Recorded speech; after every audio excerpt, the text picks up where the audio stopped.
Good evening. I'd like to welcome everybody to the public hearing for the Planning and Zoning Commission for Tuesday, March 14th, 2023. If everyone could please rise for the Pledge of Allegiance. I pledge allegiance to the flag of the United States of America and to the republic for which it stands, one nation, under God, indivisible, with liberty and justice for all. Thank you very much. I'll have the secretary read the public notice. To be published in the Journal Enquirer, Thursday, March 2nd, 2023, and Thursday, March 9, 2023, South Windsor Planning and Zoning Commission. Notice is hereby given that there will be a public hearing on Tuesday, March 14, 2023 at 7 p.m. in the council chambers of the South Windsor Town Hall to consider the following. Number one, PZC-sponsored text amendment, PZC-sponsored zoning text amendments, remove section 1.5 moratorium on new truck and freight terminals and warehouses and distribution centers, modify section 2.11A, C, and C, storage requirements, modify specific requirements for certain uses, change for permitted to special exception and minor use corrections, modify 4.15 traffic requirements, modify section 446C parking requirements, modify section 451 industrial zone purpose and intent, modify section 454 outdoor storage of material, add section 457 pedestrian and bicycle requirements, add section 458 performance standards, modify section 62 landscaping and buffers, section 621B, D, G, and H,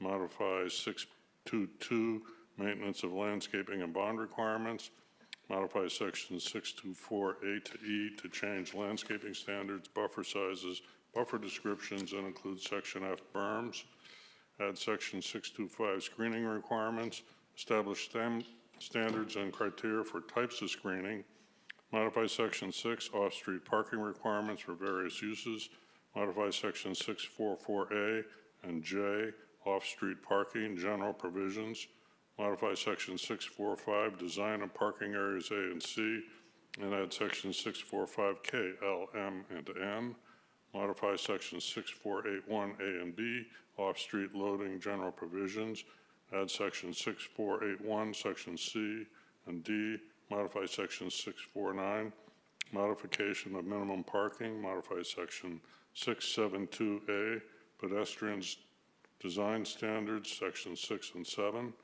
add section 674, mass transit provisions, add section 724, freight, truck, bus terminal, and warehouse distribution centers, including definitions and design criteria and application requirements, add to definitions access drive, add to definition screening, add section 11.9, appendix I, buffer and landscape designs, which includes standards for buffers and sample cross sections.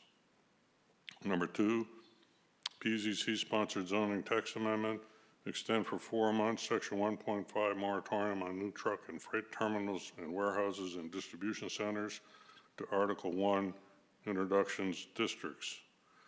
Copies of the application are on file in the office of the town clerk and/or planning department and online at www.southwindsorct.gov, planning department pages, planning and zoning commission applications. At this hearing, interested persons may be heard and written comments by the public will be received by mail or email. Persons who may require an accommodation can contact staff Monday to Friday, 8 a.m. to 4:30 p.m. at 860-644-2511, extension 2329. Bart Pasiconis, Chairman, Planning and Zoning Commission. Thank you very much. We have a few commissioners that are out tonight, so I'm going to seat Commissioner Quarishi for Commissioner Foley, and I'm going to seat Commissioner Bernstein for Commissioner Viteri. If anyone has a cell phone, if they could please put it to silent or shut it off, we would appreciate it. Our order of business tonight will be to first hear from our our P and Z applicant. Then we will hear from town staff. Then we will hear from members of the public. First, those in favor, and then those against or having questions or comments. And then we will hear from commissioners. And I do want to thank everyone for coming out tonight. Public participation is a valuable asset in what we do, and it is greatly appreciated. So I'll move right into our public hearing, our PZC-sponsored text amendment. Okay, and we have number 2 up there. Okay.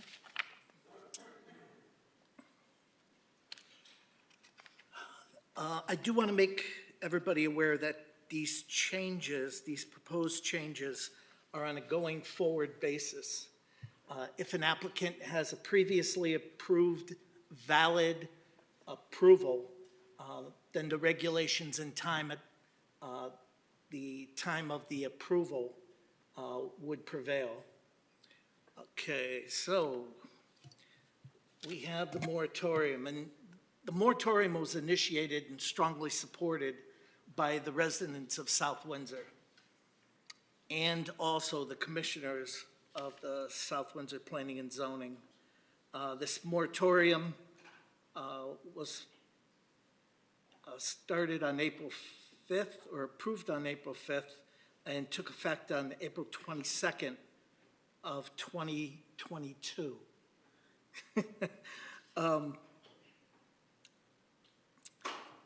As you can see on the screen, the purpose is to take a pause so the commission, in concert with the town staff, could review current regulations to determine if and what changes, additions, alterations are necessary to meet the evolving needs of the town.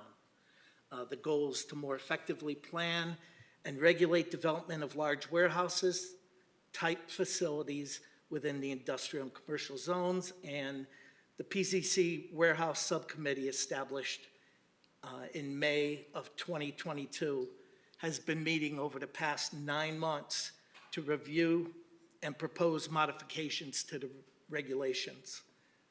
Tonight is a presentation of those proposed changes.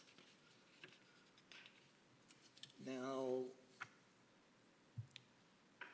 there were a lot of considerations for the subcommittee from the adopted moratorium.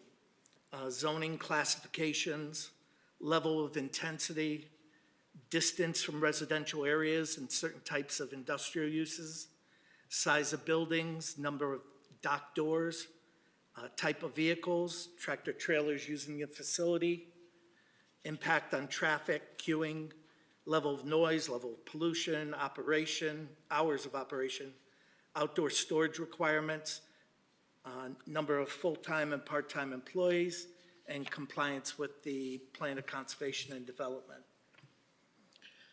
Now, the next slide, number 4, is an example of some of the P&Z subcommittee's work. There was a lot of work put into this, a lot of hours and meetings. On average, we probably met once or twice a month, depending on how much staff had ready for us to review.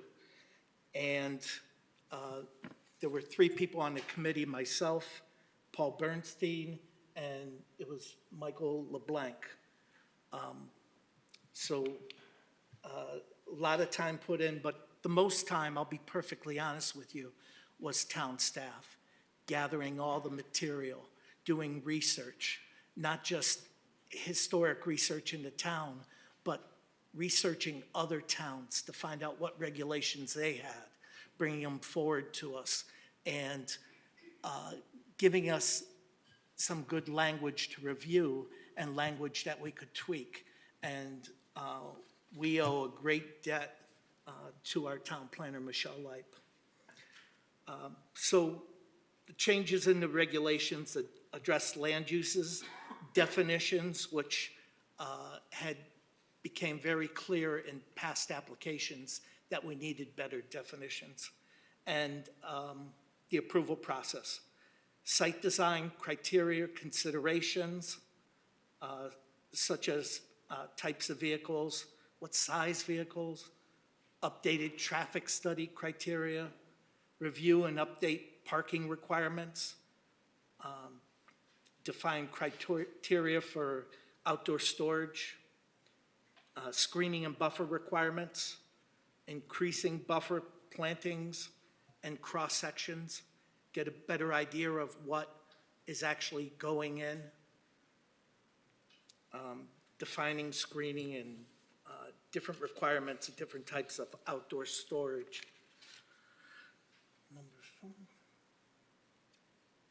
Okay, the chart on number 5 is a valuable chart. It really lays out the different intensities, and a lot of this was put together by Paul in his research.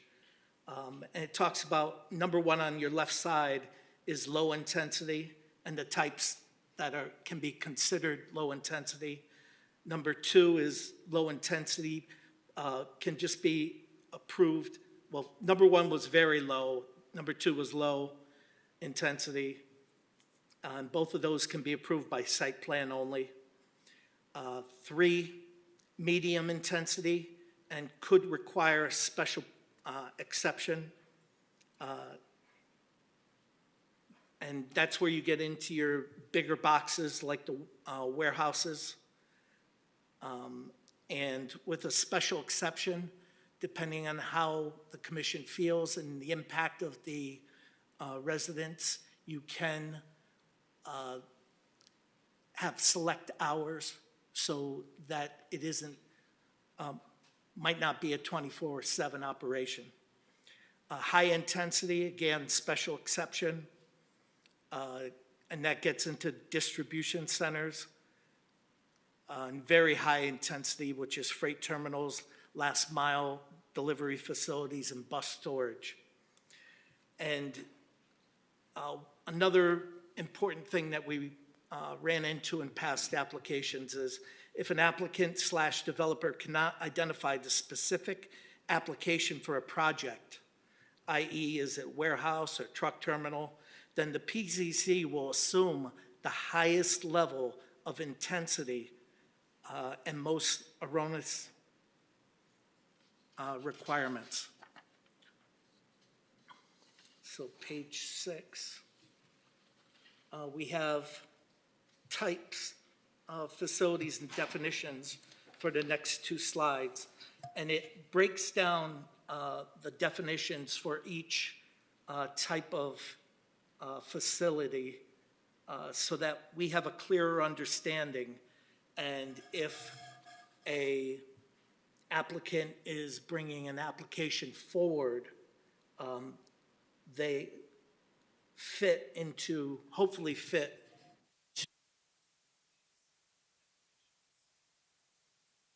Sorry, I went silent there for a minute. But you have this storage facilities, which are low level, again, warehouse, distribution centers. On the storage facilities, there's no minimum distance from residential areas. The warehouses, no minimum distance from residential areas, but facilities greater than 40,000 square feet require a special exception. Distribution, again, there's a distance from the residential area, minimum distance of 500 feet. Freight terminals, all the definition for that, and the minimum distance is 1,000 feet from residential for a freight type terminal. Last mile facility, minimum distance 750 feet, and bus storage, again, distance of 750 feet. And all this information will be, if it isn't already, posted on the website underneath the application. On the next slide, number 8. Oh, I'm sorry, skip. Oh, I didn't skip, okay. I got them both in one shot. Number 8 is a plan of the various distances in the industrial 291 zone areas. So the red line would signify where the 500-foot mark is from the residential areas. The yellow or orange line would be 750 feet.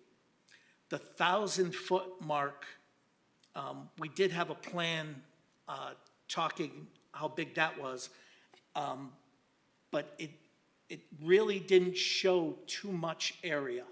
There's very limited area for the 1,000-foot because of the layout of the plots and where they intersect with the 1,000-foot.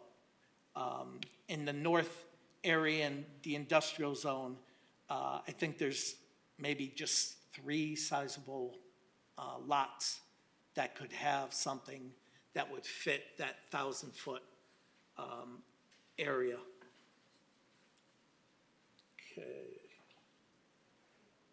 Number 9, we have the add new section 7.2.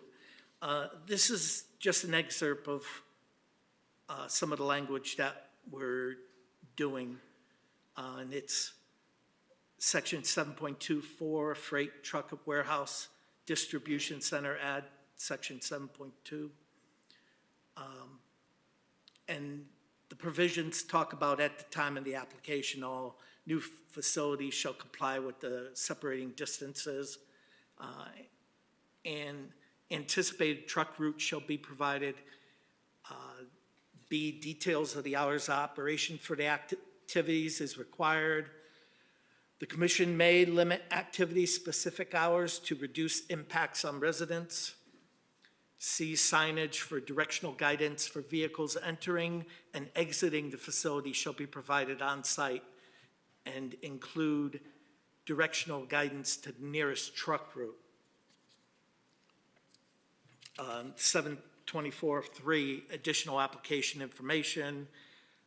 The following additional information shall be provided at the time of application.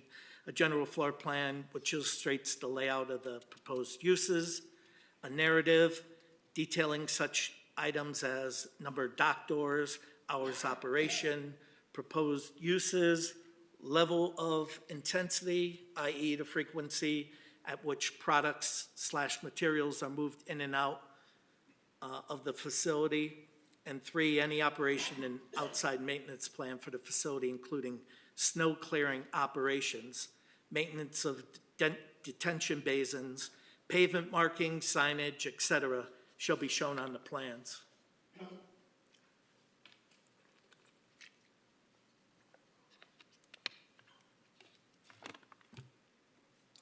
Slide number 10 is another add performance standards, and just some of the examples of adding these various sections. And A, the impact, environmental impact, and giving the standards that they'll be held to, the noise and the air pollution. And some of these are dictated by Connecticut state statutes and other federal and state and local laws. Illumination and protection of natural diversity. Page 11 talks about parking lot design changes and all the different tables and regulations that we're changing in those proposals. I'll move on to the buffer changes. There was a lot of discussion on buffers about what works, what doesn't work, and how we can make them a little bit better for the residents and neighbors of these projects. And some of that, there's an increase to the buffer size to 75 feet from 50 feet. But they do, if they can show a well-performing buffer, they could use the 50-foot dimension. Like, as an example, maybe if they put up a sound wall or something like that, then they could possibly use the 50-foot dimension still. So there's a lot to the buffers and the landscaping and everything else that's included in those proposals. Maintenance of the landscaping, and again, more buffer sections. And we did hire a landscape architect to help us with the input on all these proposals. And in those proposals, we asked for some cuts or cross-sections for plantings to get a better idea of exactly how many plants should be in like a 50-foot stretch, so we can have a count going forward of what works and how it spreads out. And on sheet 13, you'll see it on the far left what the size is at installation. The middle diagram is the 5-year sizes and how they fill up, and also the mature sizes and how they fill up the buffer area. And in talking about the plantings and the buffers, the commission has been moving towards having larger trees installed. Instead of like a 3 to 5 foot tree, it would be like an 8-foot tree. And you've got different trees, like evergreen is generally was, I believe, 4 to 6 feet at installation in our previous requirements. Now it has 8 foot. So each foot for an evergreen is probably 1 growing year. So you're getting a couple extra years of growing on those regulations. And then the canopy trees, if Commissioner Foley was here, I'd let him talk about those a little bit, but instead of having a tree, I don't remember the height, at maybe 12 foot, you're starting with like a 16-foot tree. So we're trying to make things better for everyone involved. On number 14, you'll see a cut with an industrial building on the left, the setback, the 50-foot buffer, and the property line, and then a house and what your views would be. And this is with the proposed increased size of the trees. So in essence, you would see less of the building by the angles provided.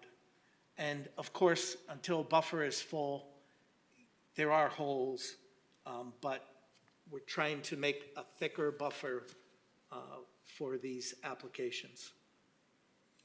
On number 15, we're showing another cross-section, but with the house in an elevated area. And again, letting you see what it would look like. And these are issues that we run into all the time, whether you have the applicant's building elevated or if you have the homes, neighboring homes elevated. It's all stuff we look at and agonize over and try to do a better job for the town. So this one's a 20-foot grade change on the right of the house. And nothing is ever perfectly flat. There's always pitches to run the water away from the buildings or away from the houses. But it just gives you an idea of how much you might actually see with these examples. And I'm going to go through them, and I might come back to that one in a minute. But at 16, you have the property line and the 75-foot buffer, where Exhibit A 2 slides ago only had the 50-foot buffer. And with the proposed height of the trees at the initial planting and the 5-year mark, you'll see substantially less of a 40-foot building, where you would possibly see like the top 28 feet if you were on the second floor looking out the window. But if you were on the first floor of the house, the building could be substantially blocked once that fills in some.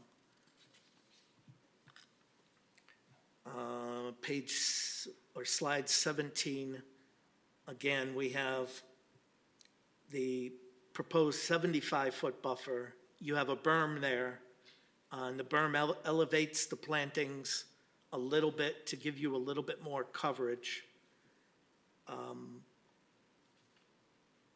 And the berm, we can request the berms. A berm would be 2 foot at the top, and it has to be a pitch or angle that can be maintained. But berms should always have some vegetation on them. Page 18 is the buffer designs. And buffers can help with a lot of things. They can help with air quality. And a vegetated buffer is one of the best things for air quality. There's a lot of design considerations, topography, meteorological, and other landscape scale factors. Plant buffers close to the air pollution sources.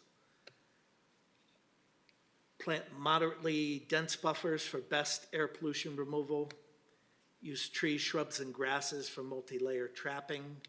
Select plants with dense branches and twig structure.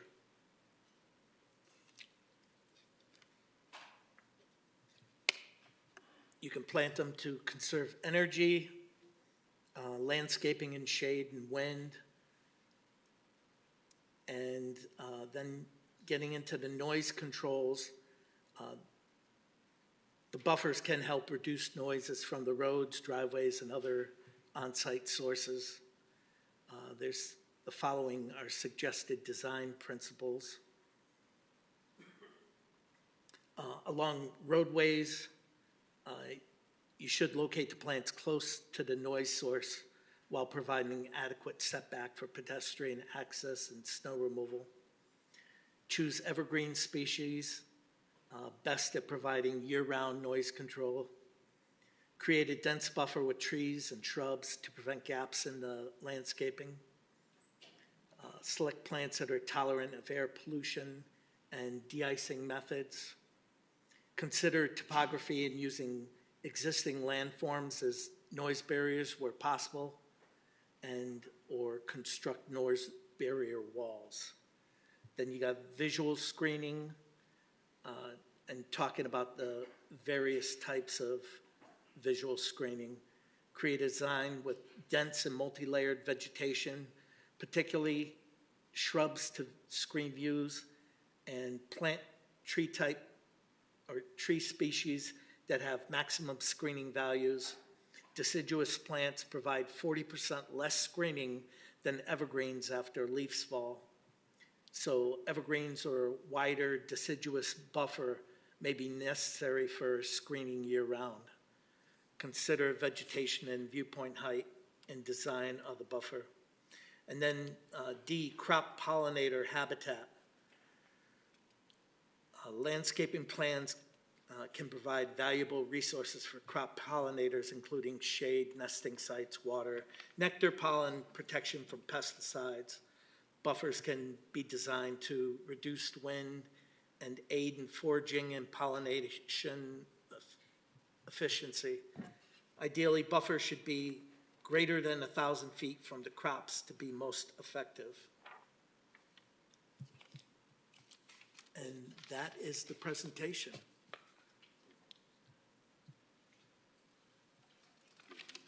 Did I miss one? Oh, I skipped screening? Did I skip screening?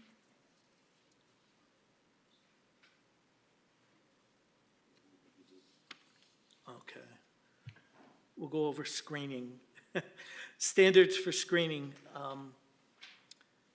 Using natural areas for screening where an existing vegetated area is located on the same property as proposed development. You have height of required screening. The height of the required screening shall be sufficient to block the view of the features, land use, or activity for which the screening is required. You've got mechanical equipment screening, including but not limited to HVAC, transformers, generators, shall be screened.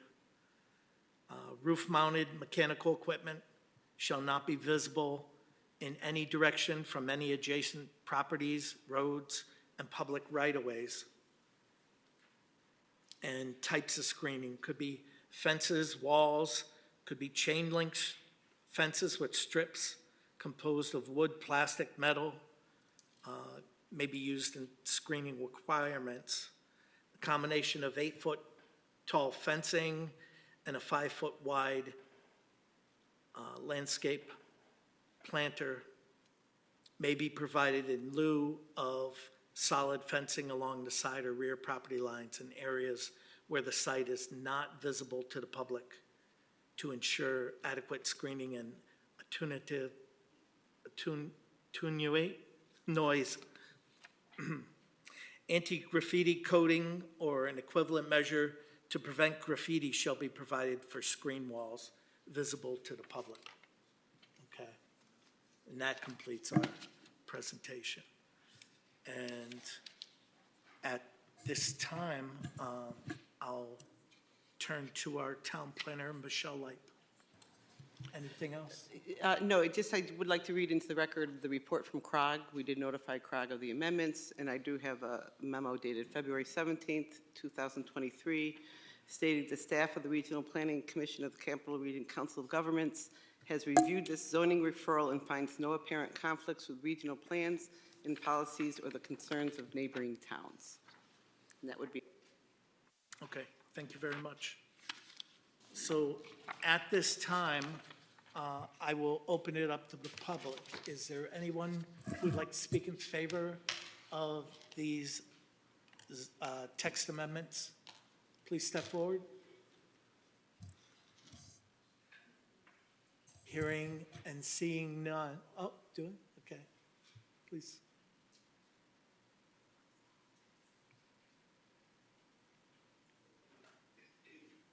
And if you would, press the button to turn your microphone on whenever you're ready.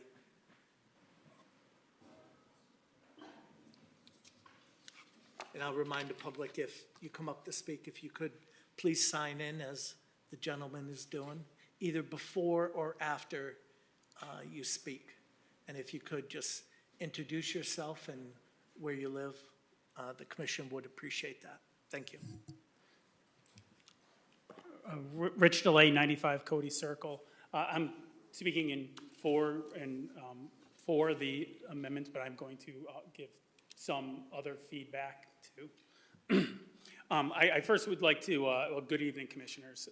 I'd like to thank you and the town staff for all the hard work drafting the recommended changes to the zoning regulations. These proposed additions demonstrate the Commission's unquestionable sincerity towards the health and well-being of our families and community. Clearly, the proposed provisions in Table 4.1.1A prohibiting distribution centers 500 feet and fulfillment centers 750 feet from residential zones, and the new requirement for a special exception for all industrial buildings over 40,000 feet are extremely strong protections for residential neighborhoods. There is still concern that warehouses do not contain the same 500-foot prohibition as distribution centers. Safeguarded solely by a special exception, the specter of a mega warehouse adjacent to residential neighborhoods remains in place for a couple of reasons. First, a denial of a special exception application has proven not to be legally insurmountable to applicants. And secondly, residents are subject to the possibility of a future Planning and Zoning Commission whose composition might not be as educated to the adverse effects of mega warehouses, nor as compassionate as you. I understand the theory that a warehouse would be viewed as less harsh than a distribution center, but its impact is not dissimilar enough to warrant lesser protections. The proposed section 7.24 provides greater detail of distribution center and warehouse uses. However, the only measurable to characterize the use of a proposed site plan is the ratio 2,000 square feet per loading dock per square foot. For example, two identical 40-foot tall, 280,000 square foot buildings that either have 23 loading docks as a distribution center or 14 loading docks as a warehouse are virtually indistinguishable in the harm and incompatibility to the abutting residential zones. Furthermore, the omission of warehouses from the 500-foot residential prohibition actually incentivizes developers to build larger, more harsh buildings abutting residential areas. For example, if a developer wanted to build a 200,000 square foot building with 14 loading docks adjacent to a residential zone, they could not because it would be defined as a distribution center and the 500-foot prohibition would be in place. However, if they increased the building size to 280,000 square feet and kept the 14 loading docks, it would then be characterized as a warehouse and would be able to apply for a special exception. Why should a building with the same number of loading docks but 80,000 square feet larger be considered by the Commission as less harsh and not subject to the 500-foot protections? The most reasonable path to correct this loophole would be to include warehouses in the 500-foot residential zone protection, or at least those over 40,000 square feet. I thank you very much for your time and energy you volunteer for South Windsor. It is very much appreciated, and Michelle, thank you very much for all your work. Thanks. Thank you very much. Is there anyone else who would like to speak?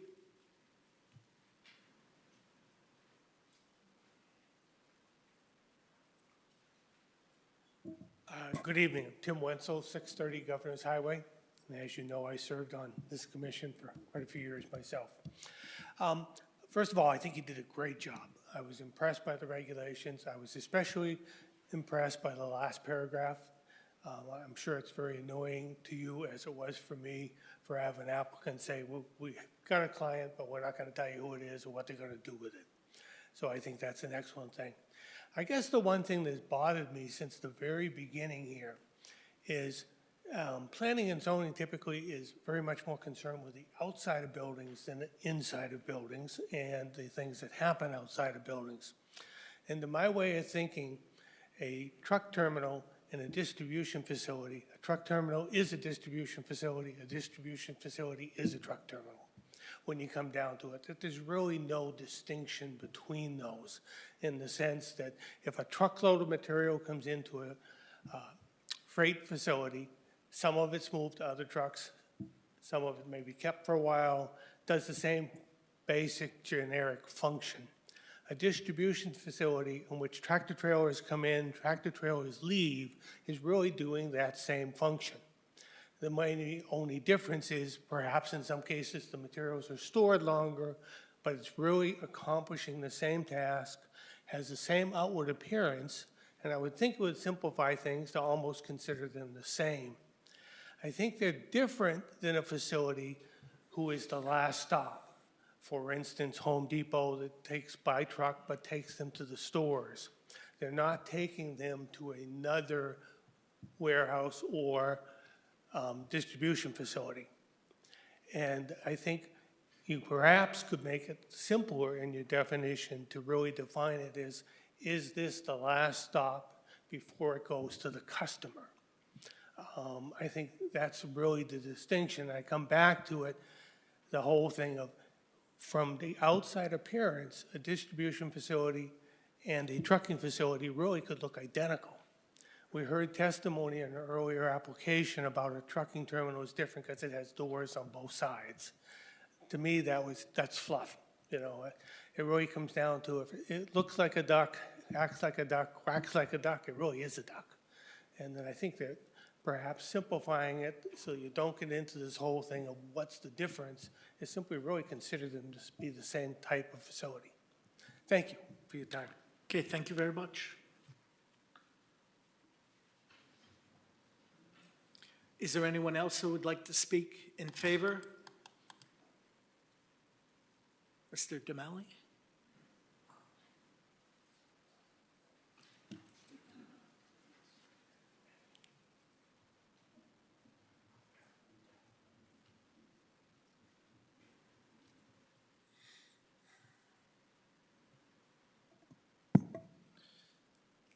Good evening, Chairman Pasconis and members of the Commission.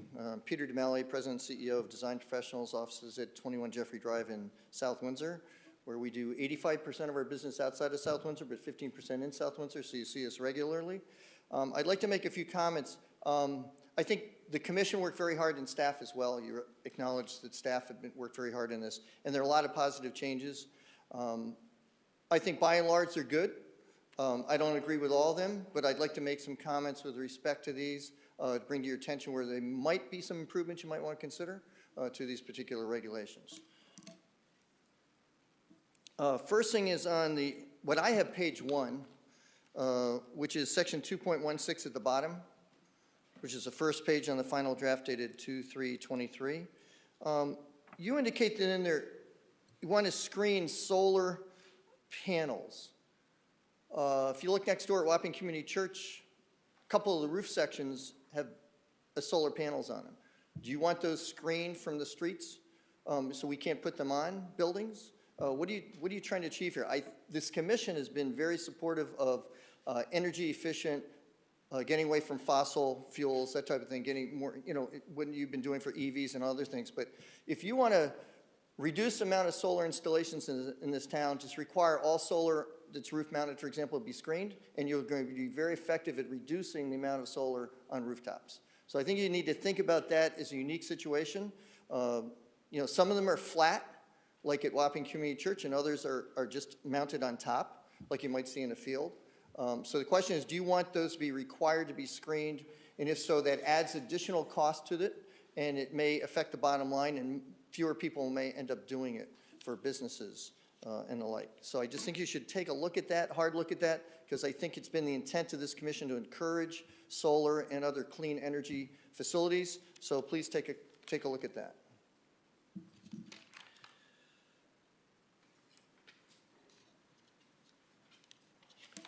Sorry, just flipping through here some notes. Just a general statement with respect to distances for the larger buildings. I was trying to understand, when you say warehouses, distribution facilities, that type of thing, if you have a relatively modest-sized building, let's say a 20,000 square foot warehouse, do you want that to be, which is a pretty universal term, do you want that to be 500 feet from any property line, any residential property line? Do you really want to do that for relatively small buildings? And what does that do to the grand list of this town? So if you want to do that, just want to understand that. But there are warehouses, and they don't always have to be 40 feet in height either. But storage facilities, the question is, how far away do you want them from residential uses? And the other thing is, you apply to the property line. The uses themselves that some people may find offensive, may be only on a section of that property. So the question is, should you have it from the property line, or should you have it from the activity? I think you should consider it from the activity, not from the property line. And I think it's very subjective what that number is, 500, 750, whatever. It's very subjective. I think it should be from the activity itself and not from the property line. Because when you just have parking lots and you have detention basins and buffers and things like that, that really has little impact on the neighbors, other than the normal uses within an industrial zone. So the thing is, what do you do? What's that distance to the actual activity area? I think is much more important, and I don't know what that is. You know, it's a subjective call. So I'm not going to comment on what it should be, but I will say that it's the activity center where you have loading docks and where you have truck activity and stuff, is the one that impacts the rest. A building side that doesn't have any activity on it, where you don't have overhead doors, you don't have activities around it, there's just maybe a parking lot and stuff, I don't think that has anywhere near as impact on neighbors as you do the actual activity center where the truck activities and loading docks are. So I think you should take that into consideration. Because you're going to have lots that are odd-shaped, and more we're going to get odd-shaped ones. People are consolidating, whatever, trying to create something in this community. You're going to find that when you have that, you may have areas that are wetlands that are they're not going to be utilized for that activity, and you're going to have the distance from that area as opposed to the actual activity where what somebody may feel is an offensive use is occurring. So I think you should consider that. When you go into the industrial zone, you have the new purpose and intent. I just want to clarify because I think the wording can be Could you clarified? provide chapter and verse, please? Yeah, I have it on page 9, section 4.5, industrial zone, 451, purpose and intent. First three lines are stricken. Yep. And then you get into the red. So I'm looking at the red part there, the proposed changes. So it says a primary purpose of the zone is to provide areas which permit manufacturing-related uses, and then you start going into including small-scale warehousing, office, service industries, and distribution facilities. So does this mean that small-scale, and I'm not sure what that means. Does small-scale mean low profile, or just mean small buildings? Is it the overall size of the footprint of the building, or are you talking about the height of the building, the overall scale of it? I'm not quite sure what small-scale means. And then if you look at this sentence, you've got small-scale warehousing. So that means you want only small-scale warehousing, okay? So you're not going to have any big warehouses. That's the intent. And then also, does small-scale modify everything else that follows in that sentence? I read it as small-scale warehousing and also small-scale office. So we did a facility in Manchester, the national headquarters, what have you, for Bob's Discount Furniture. It's right off of Town Turnpike, right near I-84 in Manchester. It's a beautiful building. It's 3 or 4 stories in height. At the time it was open, they thought it would project it to have about 450 employees. What community wouldn't want that? So do you want small-scale offices only? Or do you want to encourage in the industrial zone? You know, we started Route 5 a certain pattern, development pattern, and that's what we got. You know, we got industrial type things. We allow offices in the zone, but we only allow 2 stories. And we don't really encourage in the industrial zone something as nice as Bob's Discount Furniture. So I think you need to think about, what do you want to modify here? Small-scale warehousing, small-scale office, small-scale service industries, and small-scale distribution facilities. Is that what you really want? And do you want to call it small-scale? Because I really don't know what that means. Is it the height, footprint? What do you mean? I don't know what that means. Then,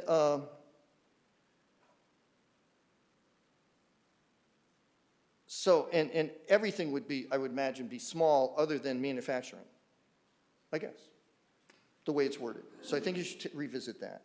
And also, in the next 3rd line down, you say, intend to provide low-scale industrial facilities. So again, I'm not sure what that means. If you mean low profile, Or do you mean, your height tells you how high they're going to be. Coverage tells you how big they're going to be, they're allowed to be. Building coverage, which we call, lot coverage, building coverage, interchangeable. And then you also have other coverage, like impervious coverage. So not sure what you want to achieve here. So I think your purpose and intent should reflect really what you want and what this town wants. Because the industrial zone is critical to our tax base and it affects our taxation. And we all know that we're having some tax increases coming up, maybe this year, certainly within the next couple of years, we're going to have some probably significant ones. We need a tax base. So how do you want to achieve that tax base? Planning and Zoning Commission has a great influence on what happens going forward. And if you've ever been involved with the budget process for the town of South Windsor or any other community, as I have, for 10 years I was in government, town manager always wanted to know what was coming up. They wanted to know what did we have in terms of development coming up that would add to the grand list that would offset the increases in costs of labor and product and services and insurance and all that other stuff. They want to know, because if you had enough every year, you didn't have an increase, typically. But if you don't have enough of a grand list increase, you do have a disproportionate number of increases. So you got to work hard to get the grand list to grow up and other revenue sources in order to offset that.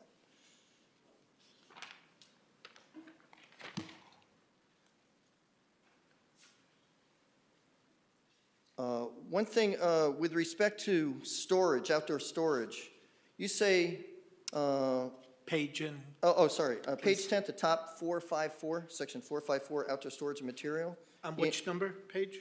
I've got page 10, the very top, paragraph in red.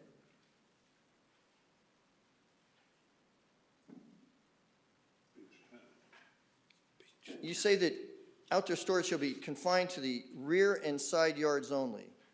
So what do you mean by rear and side yards? Is it only behind the building, behind the front yard setback, inside of the side yards? I'm not sure where you mean, where you want to have outdoor storage. To me, it's confusing. I don't know where you want it. If you say it's got to be behind the front building line, that's easy to understand. If it's got to be, what's the rear yard and what's the side yard? Typically, we say, hey, you don't want to encroach on the rear yard, you don't want to encroach on the side yard, so what do you mean? I'm not sure what that means.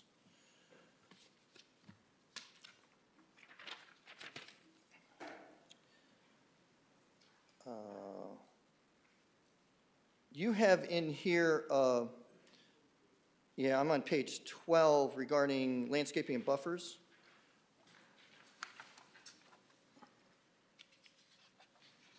And actually, it goes to another page. I'll refer to that. I was referring to the slope of the land for berms. So that's on another page. I think it's the next page over, a couple over.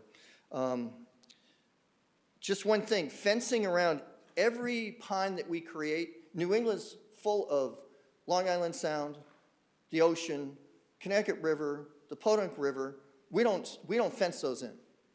We're used to that. The ponds all over New England, we love it. The wildlife can go walk up to them, people can walk up them, they go fishing, whatever. I don't think every pond that we create should be fenced. Whether we call it a detention basin or whatever. I don't think we should always do that, and I think we just be careful about what we do fence, because there are risks associated with ponds and lakes and streams and oceans, but we accept that, I think, in New England, and we like that wildlife can get to them. As soon as we start putting fences around everything, even wildlife has a problem getting to them. Do you know what regulation you're referring to, what number? Or? Yeah, that would be, sorry about that. Page 12, 621, General Landscape Standards, item D. What's in red, the first sentence in red? So the intent of that would be when fencing is required, which is sometimes Yeah. required for safety reasons. Right. So the intent isn't that every detention basin's fenced. I don't Yes, think it- no, I understand. Okay, all right. I'm just saying, just with caution, just be mindful of the fact that I don't think every pond and river and stream and all that stuff should be fenced. So when it's necessary, I agree, that's fine, but it's not always necessary. I like that your item G on that page, landscaping plans shall incorporate crop pollinator habitats in their designs. Our firm and our landscape architects have been doing that all over the state. and into Massachusetts as well. We do that. I think it's great to have crop pollinator habitats, and it's great.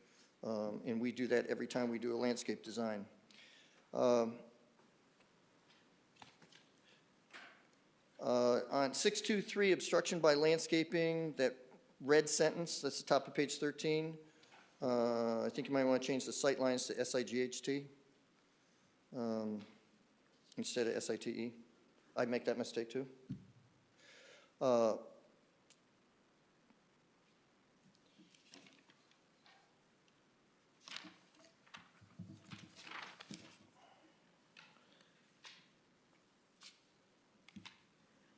With respect to the requirement for going to a 75. Excuse me. Yes. Could you repeat your comment from 623, please? I believe you were talking about the acronym for the speed guidelines. Oh, yeah, yes. Just that, the first sentence in red, in the first paragraph on 623, the only paragraph in 623, SITE should be changed to SIGHT. You're referring to visual sight lines. Oh, site, okay, site. Yep. Okay.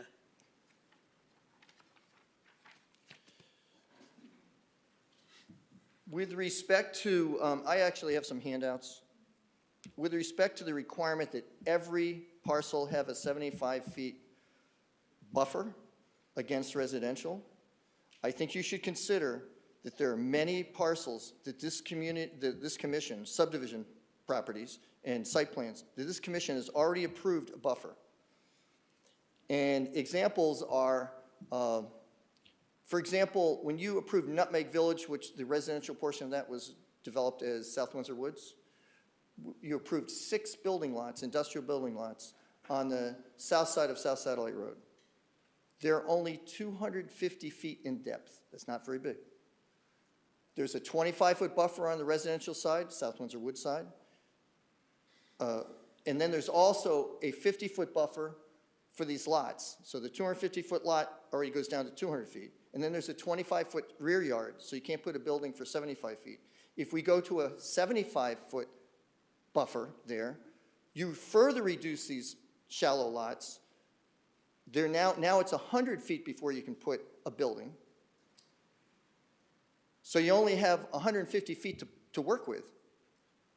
And when those lots, when we were laying them out, yeah, they work at 250, but you cut out another 25 feet, you're cutting out 25 feet of building depth across all 6 lots.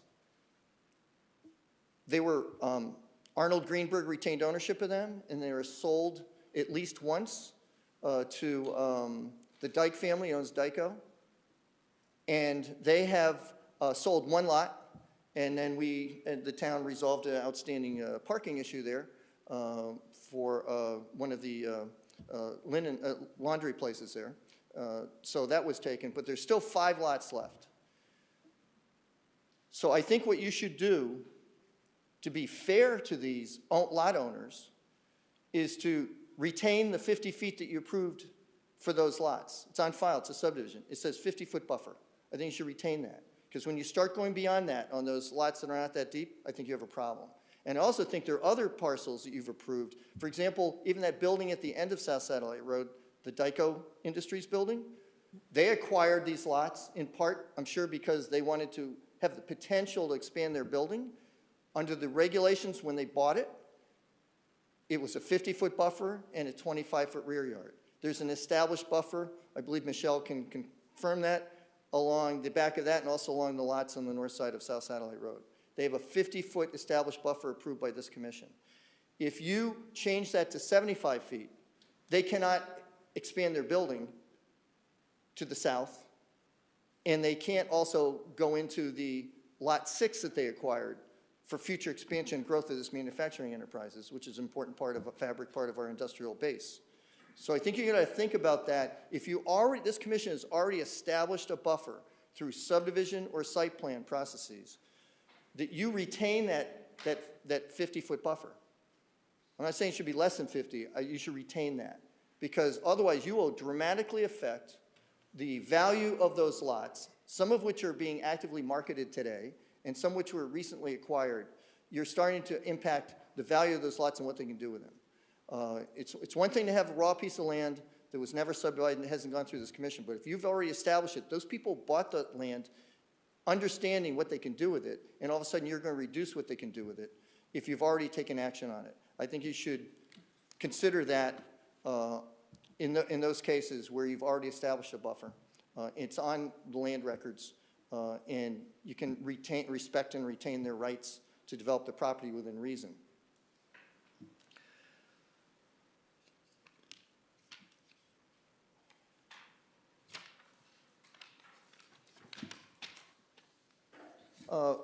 I alluded to this earlier, but I'm now looking at page 16, item F, berms. And partway down, it's item 2, if included in the landscape design, berms shall, under A, you reference a 3-to-1 slope. I think you should have the ability to allow for a slightly higher slope so you can achieve a slightly higher berm where it's appropriate. There are many different situations, as you had on your slides. Some properties to the in the budding residential zone are higher, some are at the same height, some are lower.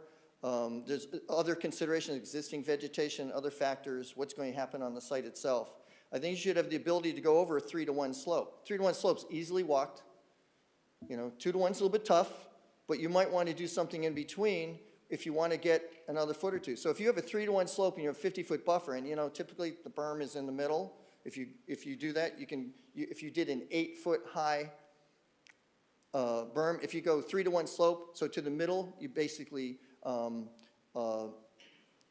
you'd have an 8 times 3, it's 24 feet. Then you say just a 2-foot crown, we usually go with 4, but 2 foot, that flat spot at the top, crown. And then you have another 24 feet, that's 3-to-1 slope. That's 8 feet high. You bring it right to the edge, if it's a 50-foot buffer, right to the edge of the buffer, and that affects drainage and other things. So if you can have a slightly higher, in certain circumstances, slightly higher pitch, you may be able to achieve a higher height of the berm in less area, and therefore you can accommodate the drainage that you often need to do. Because you often have to have a swale next to a berm. You don't want to have it, here's a residential property, and then you have your buffer, and then you have a berm, and just half the berm drains down into the residence. And if it goes up gradient, you get a ponding problem there. Otherwise, it's flat. You can still have water going into the neighbor's yard. There are other factors that go into it. So I think you should have the ability to go beyond a 3-to-1 slope. We've had berms that are, I've seen them 1-to-1 and 2-to-1. Really, some 1-to-1 you can't walk up it, and 2-to-1 that have a very effective screening effect. I'm not suggesting you go that far, but I think having the ability to go beyond 3-to-1 is important to do that, and I suggest you consider that in your regulations. And then also, with respect to my comments about solar, I don't want to discourage solar. And on page 17, paragraphs 3 and 4, that's section 625 screening requirements under B, standards for screening, items 3 and 4. Again, you're talking about mechanical equipment. You reference HVAC equipment, transformers, generators, and stuff, and then previously you added solar. So I think you should take a look at those sections also with respect to solar, because I don't think you want to discourage solar applications in this time when everybody's concerned about fossil fuels and all that. So I suggest you take a look at that.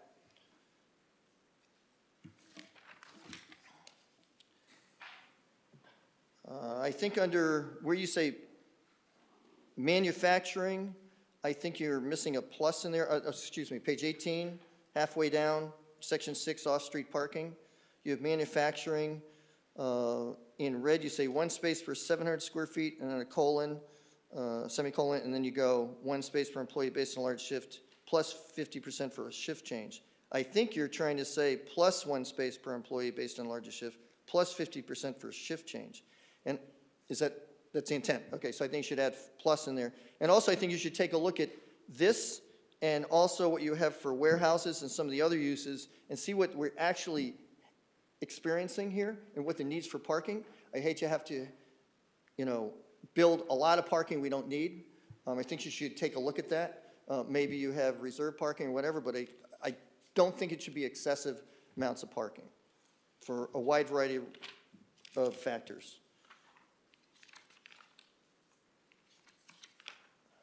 And I think that's, oh, here we go.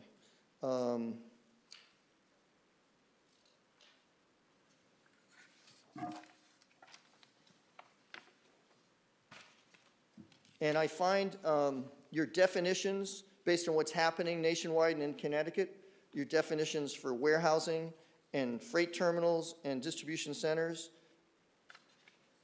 I think they're a little bit confusing, and I think there may be hybrids in here. So I think you should take a hard look at that again. But I'd like to commend the commission for their hard work, and Michelle Lipe and other staff, and your outside consultants on this. You did a lot of work, and a lot of great things are in here. I think you should take a look at some of those areas that I mentioned, and look forward to hearing what your modifications, if any, are proposed. Thank you. Thank you very much. Is there anyone else who would like to speak in favor? Hearing and seeing none, anyone who would, oh, Wayne Botha, 720 Governor's Highway. I'm speaking in favour of these changes with some of the comments that we've heard earlier. So first of all, I want to thank the commissioners and Michelle and the town staff for reviewing the regulations. They've obviously needed updating over because they've been outdated for quite a while. I particularly noticed the plantings, and I appreciate that there's effort being put into putting in bigger trees and taking more care of the plantings. I'm interested to hear the changes for planting maintenance. What I'm seeing on some of the properties is the trees get old, they die, and the berms don't get maintained. So I'm not sure if there is something in the regulations or if you thought about long-term maintenance of the plantings and the berms. And then the noise enforcement, I've seen the improvements in the noise, trying to control the noise. But how can we enforce that? Because I've seen we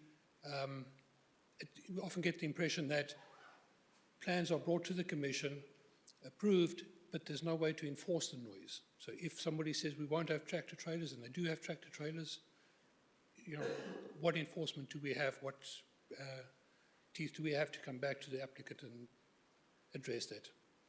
Thank you. You repeat the enforcement part of it on which regulations? That's specifically around the noise. Okay, Thank you. thank you.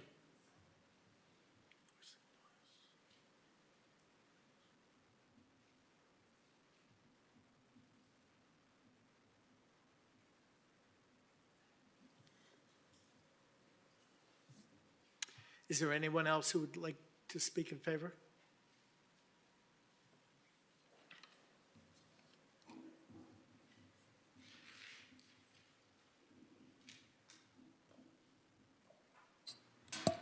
Hello, Commissioners. Just want to say fantastic job on all your hard work with the regulations. After listening to Peter Damali's comments, it was quite some statements he had to make about what he believes is good for this town. But I just would like to remind the Commissioners how this started. This started from Kathy Kerrigan's presentation about how our town has dramatically changed and shifted. Excuse me, could you introduce yourself for the I'm sorry, Peter commission? Andrews, 80 Cody Circle. Thank you. Sure.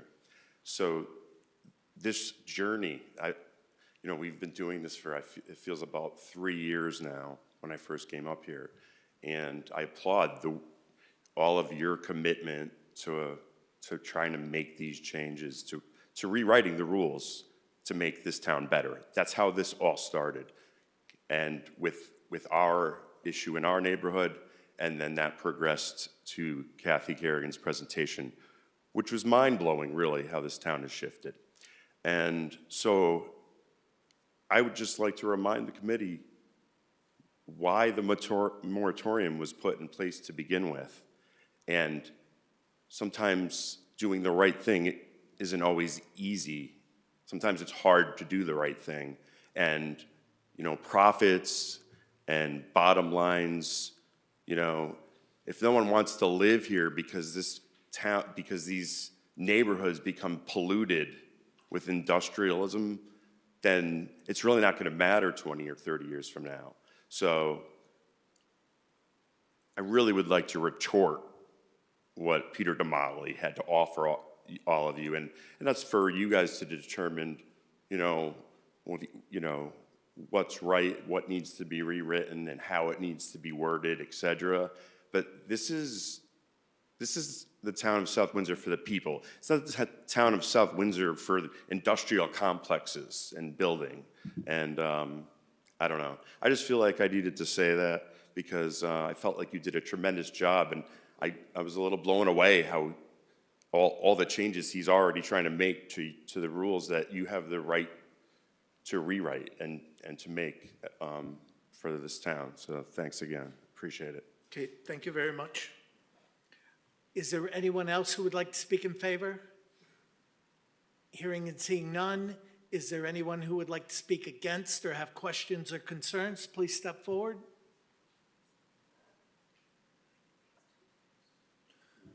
For the record, John Holozak, Cody Circle, South Windsor town resident for 31 years in the concerns department. But first, I want to say thank you from the bottom of my heart. I know how much work it is to go through these regulations and compare them and all this sort of thing. Thank you to the subcommittee, and thank you to town staff, Ms. Leip and Ms. O'Neill, and no doubt others from the planning department that had a hand in this. Just going to touch on a few concerns I have so far. I don't want to keep you guys late. It is turning to snow out there, I think. A couple of things I saw in a first pass through these regulations. The changes to section 4.5.1. I don't have my computer with me, but it looks like you're striking the compatibility with abutting zones and uses in favor of more protection for residential land. And I certainly applaud the spirit of that. What I'm worried about is that you might be losing a tool there, a tool that you might need someplace else. For example, if somebody has an existing food distribution warehouse and somebody else wants to come in right next door and put a waste transfer station in, okay, you could refer that clause and say, wait a minute, there has to be compatibility between abutting uses. We don't want a waste transfer facility right next to a food distribution facility that's already here, already paying taxes. We don't want them to pick up and leave, all that sort of thing. So that's just a quick concern. The second more involved concern, and I've got some handouts, is how these regulations interact with the Institute for Traffic Engineering. Their definitions are a little bit different than the ones you used. I think this is going to be mostly an easy fix. If you choose to make it, you don't have to make it. But I brought a couple of things along tonight. I did try to post links to this material in the comments section on the website, and every time I tried to post a link to these articles, it rejected my submission. So might be something to look at. I think it's some sort of security feature. But this first article, and I apologize, I ran out of paper.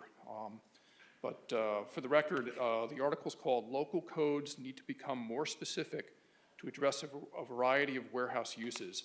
It's dated July 4th, 2022. The RC Business Journal, this is Rockford, Illinois, that's wrestling with the same sorts of things that you're wrestling with. By no means am I going to read this article verbatim. I'm going to read like 3 sentences. The Institute for Transportation Engineers recognizes at least 5 different types of warehouses. This planning board last week greenlighted a proposal for, oops, that's not the right sentence, my apologies. Basically, there's a lot of 5 or 6 subdivisions in the traffic engineering manuals that deal with the different types of warehouses. 150 is a standard warehouse, 155 is something else. And just bear with me for a second here. The 2 most relevant land use categories for high cube warehouses are 155, high cube fulfillment center, okay, and that's fulfillment center, not distribution center, and 156, high cube parcel hub warehouses. And I have a handout in a minute that's going to speak to that a little bit more detail. But the difference between the codes in these choices is significant in terms of how much traffic they generate. For example, general warehousing is 19 trips per 1,000 square feet of gross floor area. And for high cube fulfillment center warehouses, Institute for Traffic Engineers says there's 137 trips per 1,000 square feet. So that's a pretty big difference, okay? Sorry, only one copy. Best we could do. This next article, and I only have highlighted just 2 pages here. We're not going to go through it in detail, but for the record, it's High Cube Warehouse Vehicle Trip Generation Analysis, October 2016. It was prepared for the Institute of Transportation Engineers. It costs $8,000 or $9,000 to get a subscription to the latest ITE manual. I think that's the 11th edition. Recently, a year and a half ago or so, we were able to get our hands online to the 10th version of it, and we used some of that in the past, but not going to go into more detail there. But I do have handouts here, I think, for everybody. Yeah, let's just pass these around.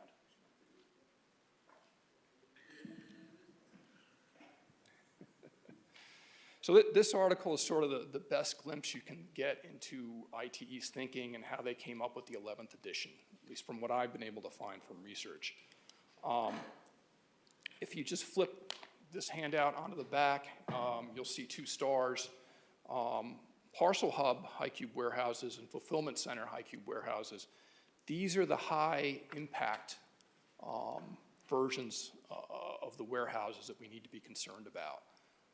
So it's not just distribution centers, which is sort of a more generalized term that you don't see in the ITE manual. You have fulfillment centers and parcel hubs. And there's one more, I believe it's on page 5. Yeah, I just indicated, so there's a table here across the top of different types of warehouse uses that you might consider. And there's a green arrow on the right-hand column there regarding the amount of truck and trailer parking and the types of ratios that can be expected to be seen there. So just thought you might like to have this if you're considering any changes. Again, I totally applaud what you've done. It's a great job. The devil's always in the details. And speaking of the devil, you know, we count on applicants to become before this commission and basically be very transparent about what they're doing. I've often wondered, okay, it's a code 150 warehouse. Well, what if it's a chemical warehouse? In one case, something was approved as a distribution center, but I see freight trains coming in and tractor trailers going out, and I don't know, is that more of a freight terminal use? It's not clear. Maybe it's a hybrid use. But, you know, you're counting on transparency on the behalf of the applicants. Another warehouse got approved. I won't give any particulars, but it came through as a general warehouse. If the rumors in town are correct, it may very well operate as a parcel hub, okay? So I thought long and hard about what can the commission do? And maybe you could add just a little bit of language that says, you know, if you're agreeing to be approved as a standard warehouse, then you agree in writing never to operate as a high cube parcel hub, or I'm sorry, just a general parcel hub, or a fulfillment center. So that we don't get people walking in and saying, oh, guess what, we got a new tenant, well, we're all set, you know, and start operating as a different use. It's gonna be hard to pick up on. The townspeople will pick up on it because suddenly we go from 19 truck trips per 1,000 square feet to 137, right? That's a big jump. But that doesn't mean the zoning enforcement officer is gonna sit outside each of the warehouses in town and do traffic counts. That's kind of onerous, I think. So just something to think about. You heard some comments tonight about buffers. And there is this long-standing, I don't want to say unique to South Windsor, but I have been reading planning and zoning regulations in other towns. where the residential developer was supposed to build a 25-foot buffer on the residential side where it abuts industrial. Let me tell you my experiences with that. In one case, someone's house got built within that 25-foot buffer, okay? And the development at the time, the comment was made, well, move the house, okay? Sat there and listened to that sort of thing. So, you know, sometimes things don't get adhered to. In another more recent case, I found myself climbing through the backyards of 7 residential lots that immediately abutted a large industrial zone land. And climbing through all 7 of those lots, the backyards of those lots, I only found one where there was evidence of an interplanted pine tree buffer that was still existing. There's some sort of climbing vine that we have in South Windsor, seems to climb up the pine trees and strangle them. What do you do about that? You've heard a request tonight that grandfathering might be an issue.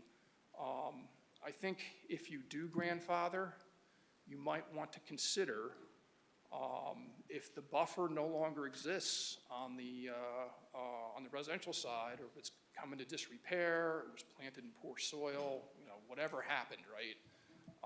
You might consider, well, the developer wants this buffer to exist. Maybe there's a requirement that they rebuild it. I don't know. It gets into a thorny situation because you got the town and you've got a residential landowner and an industrial landowner. It's a little tricky. So it's not easy. The 16-foot trees, huge thumbs up from me. We have a tree that's slowly dying in our front yard. It's kind of the character of the house. And so I looked into what's the biggest tree we could buy if money was no object, okay? It turns out a 16-foot tree is the biggest tree you can commonly buy and have installed in your yard, unless you're extremely wealthy, which we're not. So again, thank you. I think this is a real great start. I do know of 2 town residents that couldn't be here tonight. They're both planning on being here on the 28th, so please consider keeping the public hearing open. I know the snow might have kept some people home tonight. Okay, thank you. Thank you. Oh, just one more quick comment. I did see in the regulations you've already proposed that there's this greater than 40,000 square feet. These regulations kick in. Less than 40,000 square feet, they don't. So the generalizations that were made earlier, I think you've already got in at least 3 places some language that differentiates smaller development from large impact development. So perhaps you're all set there. Thank you. Thank you. And it is the commission's intent to keep the public hearing open.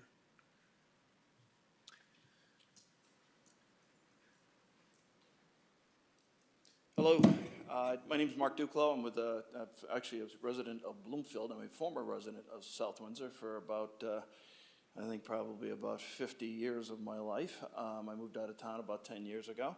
I own a company called Century Commercial. Century Commercial is a commercial real estate services company based out of Hartford. We're known to be an industrial real estate company, meaning we do brokerage, property management, and construction management, and predominantly in the industrial world. So these zone changes definitely affect us to a certain extent, but I thought I might just offer a perspective from the groups that represent these companies that come to town, all right, to come to your town, come to another town, come to another state, come to another region. You got to build the town that you want to build, right? So nobody's making an argument with that, and you've taken a lot of time with these regulations. But these regulations affect how companies make decisions and whether they're even going to show up to your front door or not to even have a chance to attract that company to that town. And make no doubt about it, it's not about just distribution centers. It's not just about truck terminals. It's not just about sortation centers. It's also about manufacturers. All right, it's also about companies that office companies. It's also about possibly retailers because they look and they see how they're treated. All right, they want to make sure that they're coming to a town that's they're welcome in, And they want to make sure they're coming to a town that they're treated fairly and consistently. All right, I can tell you South Windsor, over the last few years, and our industry has had a black mark to it.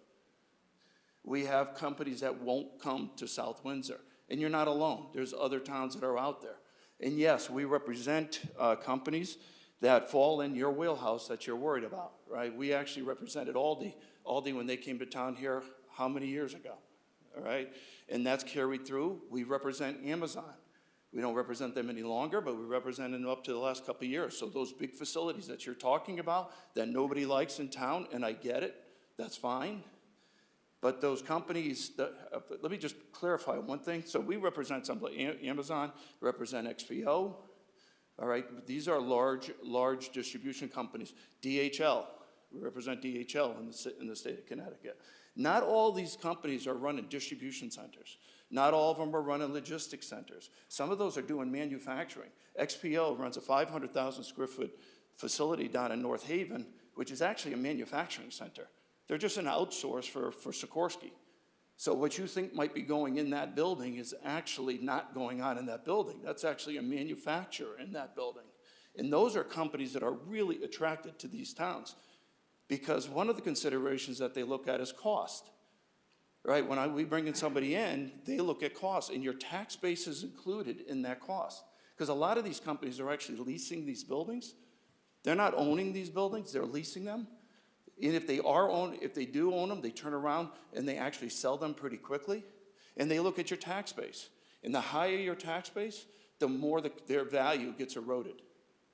Right, because it just eats into their operating cost. So yes, you might want the town to look a certain way, but you do have to make sure you consider the tax base. And there was just an article that just came out on Site Selection. Site Selection talked about distribution centers and logistics centers are net positives for towns from an economic development standpoint, if you look at the numbers. So just a couple of comments before I step aside. There was comments about the type of facility and, you know, the standard warehouse, the standard distribution center, the standard sortation center.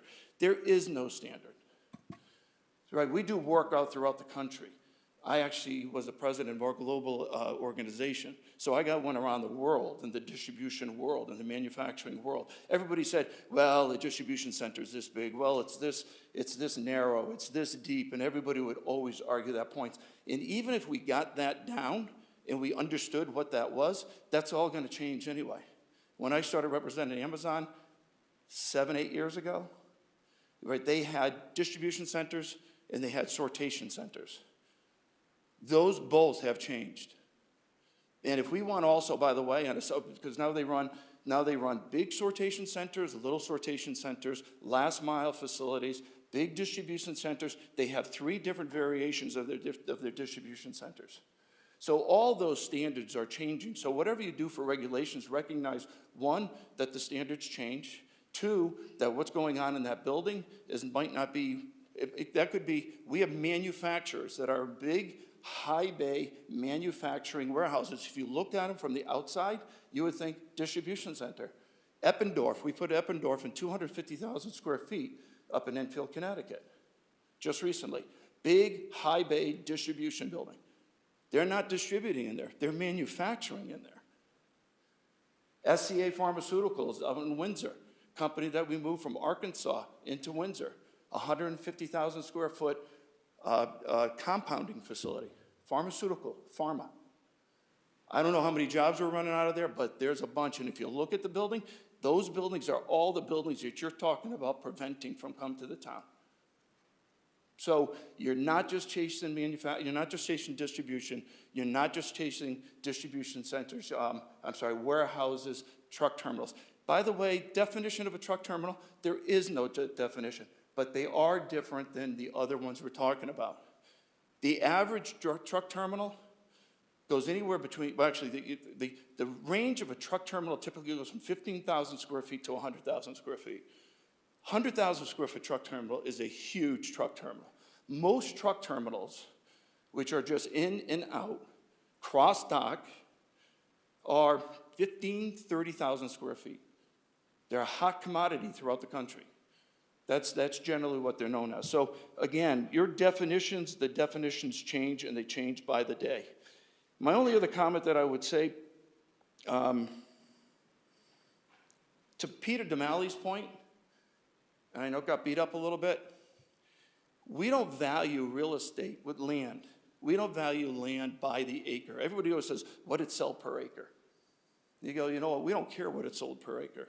We care what it's called FAR, foot area ratio. That's how we value land. So land is not, you could have an acre.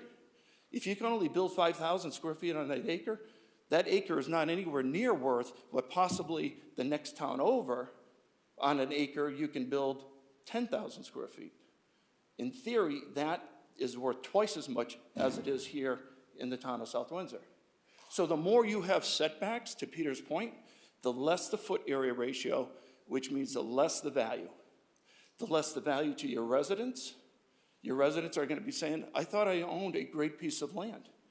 And you go, well, you don't, because you got this 500 setback. Oh, you got a 750-foot setback.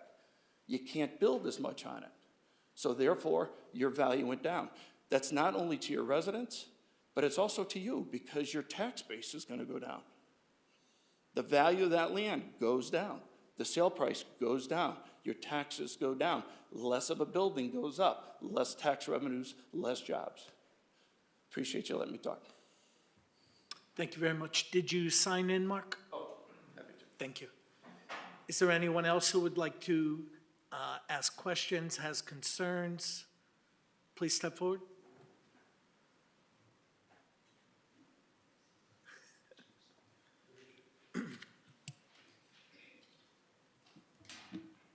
My name's James Aldrich. I'm the owner of Aldrich Construction Company. To be brief, I'll call it ACC. My company's a general construction and engineering firm located in Manchester. For almost 40 years, we've built and renovated many buildings in South Windsor.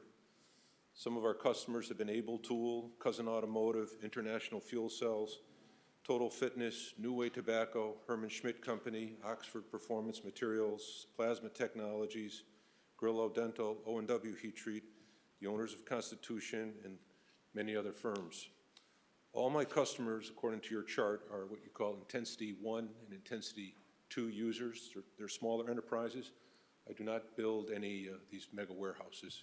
I do not plan to speak on that topic. Throughout my career, I've not spoken out about regulations for the construction activity. There is no organization that I know of that represent the perspective of building and landowners to address the rapid growth of land use and building code regulations. I want to be transparent here. As the process to approve a project gets more complicated and time-consuming, designers and contractors, like myself, who are heavily involved in the design process, all make more money from this added complexity and scope of regulatory process. However, the process has gone too far. 20 years ago, the site plans for a new building were about half the cost as of today, after correcting for inflation. The time to get drawings approved by planning and zoning also took about half the time. After planning and zoning done, more work is required to complete the drawings for the building and engineering departments. Again, the process is twice as long and is much more expensive than in the past. While my concerns with the approval process and growing code compliance is obvious, my bigger concerns are for the growing barriers to small and family-owned companies. For many of these firms, the process to build, renovate, and expand is simply too cumbersome and costly. Today, many of the firms that come to my office and talk about building cancel their plans once they learn how time-consuming and expensive it is. In offering my commentary tonight, the object is not to criticize. South Windsor is fortunate to have capable people like Michelle Leip, Walt Summers, Jeff Folger, Jeff Doolittle, and others in lead roles in the land use process. They, just like your commission, represent the town very well and are all talented people doing a difficult and many times thankless job. I can appreciate the time and energy that went into preparing these expansive rules. Though well-intended on principle, I oppose many of them. When I read many of these regulations, it seems like they were written without participation from the people that would have to comply with and pay the cost to follow these rules. I understand that the modification for rules or mega warehouses are necessary. Again, that's not my customer base. Right now, my firm has jobs in South Windsor from ranging from building a 400-square-foot electrical room for an industrial customer to contemplating new buildings over 10,000 square feet in size. The electrical room took 6 months to get approved. The upfront time to design and get a larger building approved is often 6 months to over a year. For my customers, your rule changes will adversely impact them. It will be especially harmful for customers that recently bought or have made commitments to buy land. In buying this land or making these commitments, they weren't aware that these rules were coming. I hope if you do enact them, for those folks, you'll grant an extension and allow them to use the old rules. These small to mid-sized businesses are struggling anyway due to runaway inflation, high loan costs. The cost for a loan per $100,000 today is 60% more than it was 2 years ago. Every month, every $100,000 of loans, 60% more. And another difficulty is finding people that want to work. Tonight, I'm suggesting modifying some of these proposed new rules to create more of a partnership with the private sector and government working together for the common benefit of the entire community while allowing local firms to organically grow here. Here's a few of my ideas. You're proposing a 75-foot buffer for an industrial lot adjacent to a residential project. This includes many different buffer, planting, and screening requirements. Flexible regulations would be a better solution for businesses and residents. I propose that the buffer stay at 50 foot or maybe reduced to 40 feet if the back of the building abuts the residential area and parking is only allowed on the front of the building. This makes the entire rear area of the structure a secluded private space with the building as a barrier to any noise. Also, if you allowed for an easement for the residential neighbor on the property boundary of the industrial landowner, you could allow residential neighbors to plant trees and shrubs in the first 10 to 20 feet of the industrial property owner's buffer. Instead of mandating the size of the trees and bushes, let the neighbors plant bushes and trees that are very affordable. These homeowners can gain much more privacy without encroaching on their lot size. Also, by empowering the residents to decide how big the plantings are, if they want immediate seclusion, let them plant big trees and plants like what you're proposing for industrial owners. If the homeowners have less funds available, let them plant smaller plants. If you implement a plan like this, I believe it's very important that your commission occasionally go out and look at the plants and observe the size of the new plantings. It would be very educational to learn how people spend their own money for their own benefit. Most of my industrial customers have things next to residential. That 50-foot is wooded forest right now. You might have some low to mid canopy issues, but in terms of infilling it, wait till the building's built. I can tell you from personal experience, when I was a young boy, we planted things through Scouts for community service projects. I enjoy going down some of those streets today because they're forests. Another example is the protection of buildings section 6.4.8.1, section C. I'd recommend that you delete this. Bollards to protect building and structures are mandated in some cases in the code. An example is the industrial gas project I got approved here several months ago. For car and truck repair facilities, instead of mandating bollards, allow the customer and his design team to solve this. One option is to install bollards at drive-in doors. Another option, and this is often preferred, is to install wider overhead doors. Most trucks are 8 foot to 8'6" wide, and some owners install 10-foot wide doors. My firm normally uses 12-foot wide doors, or doors that are 14 to 16-foot wide if big trucks are involved. With a door that wide, normally you would not install bollards. Items like this should fall under the purview of the design engineer and not be a regulatory town mandate.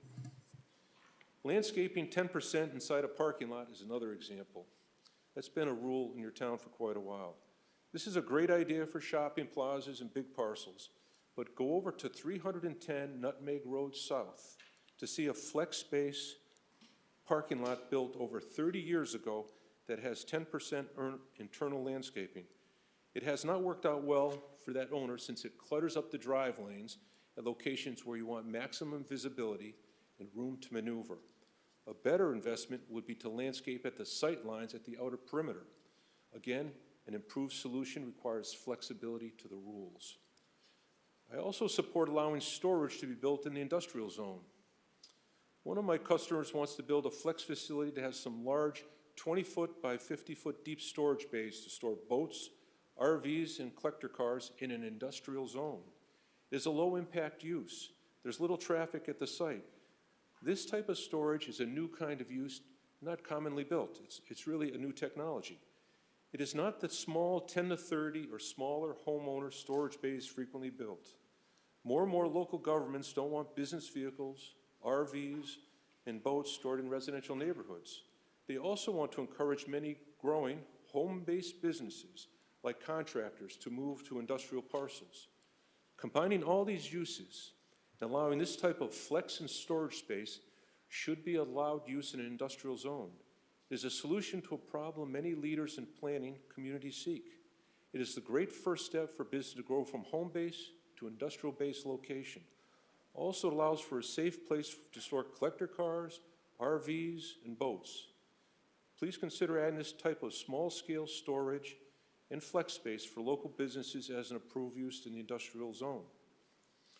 There are many small and family-owned businesses that do not have the time to advocate for themselves. Running their businesses usually takes all their time and energy. I speak for them tonight as well as for myself. Please consider streamlining your rules, simplifying the process, reducing the time it takes to get approvals, and considering the recommendations I offer. The current rules have worked well for small and medium-sized businesses. The current proposed changes need to be reconsidered and modified. Thank you very much for your time. Thank you. Right. At this time, Commissioner Carey arrived a while ago. I'm going to seat her for Commissioner Cavagnaro.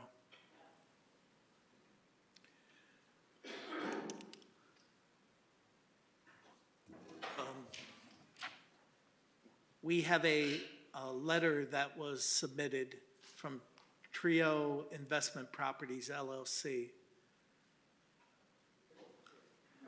I'm part of that group. I could read it or present if that's okay with the commission. Please step forward. Have you signed in? Oh, okay. This guy took the sign-up sheet there. And This guy. Mr. Jim Aldridge.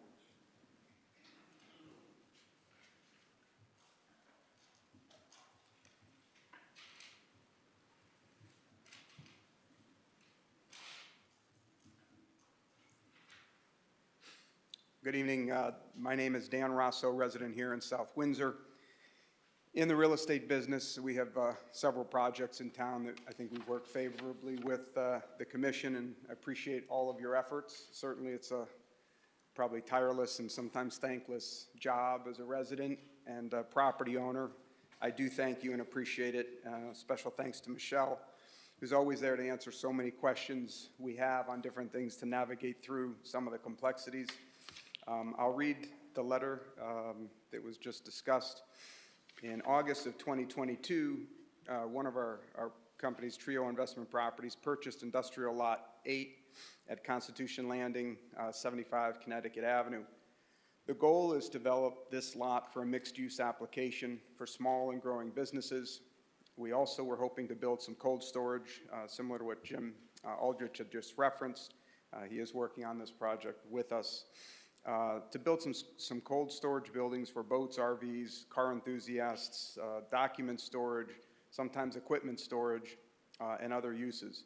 As the town of South Windsor is in the process of modifying planning and zoning regulations, we are requesting that Table 4.1.1a be modified to allow storage facilities in industrial zones, and storage be added to Section 4.5.1, Purpose and Intent. For clarity, this modification to Table 4.11A is shown below, which is in the letter. The facility we propose to build solves several problems that towns have been encountering in recent years, benefiting all stakeholders in South Windsor, industrial property owners, residential neighbors, and government officials. It's becoming more and more common for towns to discourage homeowners from parking extra vehicles, unregistered vehicles, RVs, boats, trailers, commercial vehicles, and things like that in their driveways at their homes. Additionally, towns often discourage small businesses from using their home for business purposes. Our plans help mitigate both of these issues. Our facility is also an excellent neighbor to residential zone. The traffic at the facility will be very low. The hours of use are primarily during the day, and the noise levels are very low as well. Also, all buildings proposed at the site are under 27 feet tall, which is almost 10 feet less than a two-story colonial home. In addition to allowing storage facilities in industrial zones, we'd like to propose a change regarding buffers, screening, and landscaping. The existing 50-foot buffer is more than adequate for new construction. In cases like ours, where we have a mandated buffer and the residential neighbors have no buffer, we would prefer to allow for a 10% easement on the perimeter of the industrial land to allow neighbors access and the right to plant trees or shrubs of their own choice, and so they have greater privacy from the industrial property. On a property of this size, again, 50 feet should be sufficient for a buffer. And I don't feel that although 75 feet is proposed, but under certain exceptions you can be granted 50 feet, that we should have to make that case or try to defend to get that 50-foot buffer.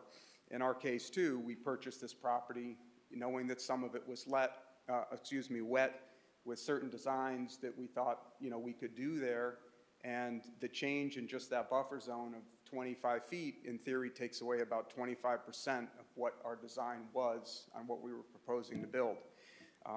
And to Mark Duclos' point, it certainly impacts and goes to value of property and what somebody can do with something that they paid a certain price for at some point. For us, it was a year ago. For other people, it may have been 20 years ago, that they have land that they anticipated to be able to build on or develop. It had a certain value. They've been paying taxes on it for many, many years as a certain value because they could do certain things. And now some of that is being, clawed back or changed or taken away. And it's of concern, I think, to people that own property being impacted.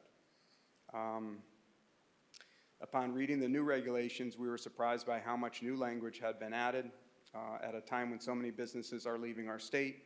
We had assumed the changes would have been a removal of language, a streamlining of rules, and the empowerment of the design engineers for property owners to have more flexibility in how they approach the design process. The trend is opposite of that. Some added regulations that add substantial cost with little benefit for this project are as follows. Section 4.1.5, adding language for additional traffic requirements. That's not really needed at this site. This is on a cul-de-sac on a short little street. And I think it goes a little bit to the point that sometimes, it's very difficult to make a change to something because it has far-reaching impact in so many different areas. And in some, it may be more applicable than in others. And it's difficult when you just put a broad stroke of a change, how it impacts everybody differently. Section 4.5.8, we thought had onerous language about environmental and noise issues. Environmental should not require a written assessment for items which may potentially emit pollutants. For noise, vehicles running should only apply, maybe in the buffer area of 50 feet. Section 4.5.1, protection of natural diversity, is maybe something the town should be responsible or take care of, not the property owner. There's much language in the new rules regarding fence, buffers, berms, plantings, buffer widths. Our particular site, again, has a wooded buffer of 50 feet. So there's very good screening and buffer at the 50-foot level, in our opinion. The neighbors have no buffer, and in several cases, they've encroached on our property. And again, a fair solution maybe is to give them some flexibility of what they can do in an easement area on our property if they want to do something particular to their own liking in that buffer. In general, there's numerous proposed modifications to the existing regulations that will impose significant cost additions to business owners hoping to build new facilities. As such, we are requesting a delay in the implementation of these new regulations. When we proposed this property, the proposed changes were not available to us. They were not minor changes either. The proposed rules are expensive to the owner, require more design time, and in general require more government oversight in every aspect of the construction process, which makes it more expensive for the town as well. We request that any new rules be implemented with conditions in place allowing property owners currently in the design phase to continue under existing regulations. As a suggestion, if a property owner can prove that they had hired a site designer and began work on a new facility design prior to June 1, 2023, then compliance and the modifications to the regulations are not needed. We appreciate the difficult task ahead for the Planning and Zoning Commission and understand the importance of the work being done. Thank you in advance for the consideration of all of the outlined items in this letter and hearing everybody tonight and being open to hearing everyone's comments and hopefully incorporating some of what is being said. Just see if I have any other, one thing that always stands out to me is when you look at the zoning regs and the tables, under an industrial zone, which we would generally think to be very encompassing, there's only one P in the whole table for permitted use.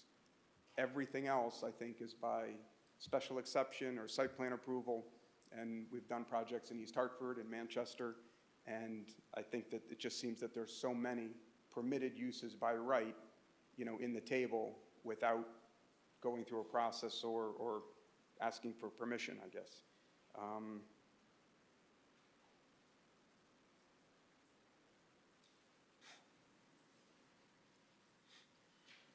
Yeah, I think just lastly, reiterating, I do feel a little bit strongly on how the 75-foot buffer can impact and change the value of what someone had purchased. They may have debt, they've been paying banks, they may have partners, they've made commitments on expected returns or what they think they can build, and that this is sort of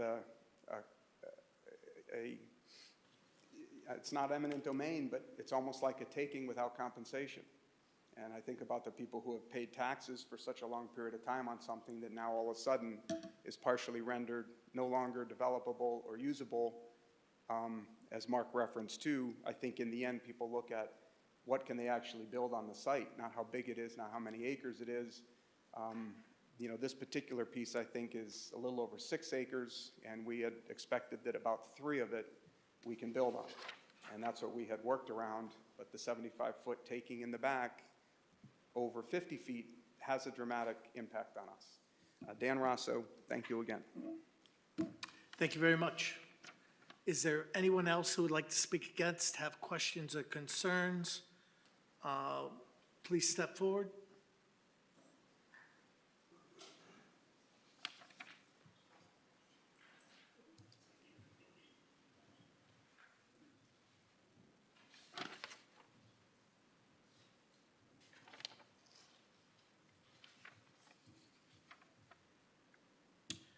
Good evening, town officials, board members. I do appreciate long hours and hard work, and I know this is one thing that town of South Windsor has always done, so I thank you. My name is Don Cussin, owner of Cussin Automotive, located at 29 Mascola Road here in South Windsor. 24 years ago, I stood here in front of this Planning and Zoning Board to ask for the ability to take a vacant, run-down building, turn it into an automotive repair facility. My business at that time was 6 years old, had 5 employees, and renting 5,000 square feet at 49 Mascola. I told this board my ambition to be able to grow my business, not just add employees, but as important to become respected and a welcome business owner in South Windsor. Ultimately, the many boards that I stood in front of did support our request and needs to allow Cussin Automotive to grow to the business that we are today. Our current building, after one other small addition, is now over 17,000 feet with 15 employees. So here I am today, finding myself in a very similar situation. My company has grown out of our current space, and we need to expand. For 2 years, we've been looking for the right move in the right place that can support our needs. Last June 2022, I had conversation with Michelle Leip and Jeff Doolittle regarding a parcel of commercial land that I considered building on. At that time, I gave a lot of specific details that would be involved. Both Michelle and Jeff said they would support our project. Since that time, I've been working the last 9 months to learn the steps and the process I must go through to confirm that I'm allowed to expand my business on this property. I never realized how complicated the process had become. Recently, I found out that I have another obstacle in my way. And what is that? The significant impact on my project that is the new expanding industrial development regulation being proposed. I have a contract in place for almost 7 months to buy this property. However, I can't close till I know for certain that the town of South Windsor will allow me to build on this parcel. To date, I've spent tens of thousands of dollars on bank application fees, environmental reports, site designers, concept plans, and other costs. I had to explain to the seller why this land purchase had been taking so long and was been pushed back. The seller has been gracious to extend my due diligence to this period. If this upfront requirements are to require much more procedure, I may find myself purchasing a parcel of land with a change in zoning, but yet still needing to have a building approved for our expansion. All this activity on a parcel of land that's never had a building on it. The property is currently hidden, surrounded by all commercial businesses on 3 sides and abuts wetlands backed up to farmer fields on the 4th side. These regulations will have a large effect on my expansion project. I now have my engineer working on the required zoning change before anything else. Through more research, we find out that any residential property abutting commercial or industrial must now have much larger setback and buffer landscaping, set hours of operation, amongst other changes that all add a cost to a project. Ladies and gentlemen, a small business owner in the town of South Windsor, I work Monday through Friday, long hours, and sometimes on Saturday. I don't have time to see the new land use regulations that are happening. I don't have time to read the JI, nor do I get the JI. I don't have time to see if new land and regulations are happening. I rely on the designers and engineers and general contractors to know that there are items that are going to affect me. Never mind the average person, to include our local customers or small business owners knowing about these regulation changes. My engineers and general contractor didn't know of these changes coming until we were told at the town meeting in January that they were in the works. I'm here tonight to just ask not for myself, but perhaps represent the other small businesses that don't know of these sweeping changes that could affect them. I'm asking the board for 3 items. Any small business, not mega box or large franchise, that are amid a contractual land purchase or expansion, that these transactions and expansions can fall under the current old regulations. 2, can these sweeping changes be put on hold for 90 days from today to allow both residential and business people alike to learn of them and better understand their effects? 3, if the town wants small business to stay in South Windsor, please take another look at the proposed regulations and perhaps find ways to lessen the financial burdens that they will impose on anyone who wants to build or expand their current business. The cumulative effect of adding cost, will impose, plus our current burden of high inflation, high interest rates on loans, supply chain issues, labor shortage, and weakening economy, cumulatively make it very difficult and expensive to move forward on such a project. If these changes are going into place due to the mega buildings abutting residential, then I feel almost like collateral damage. This is truly the most expensive investment in my life. I thank the board for listening and considering my thoughts. Respectfully, Don Cusson. Thank you very much. Thank you. Did you sign in, Don? Yes. Okay, thank you. Is there anyone else who would like to comment, have questions, concerns?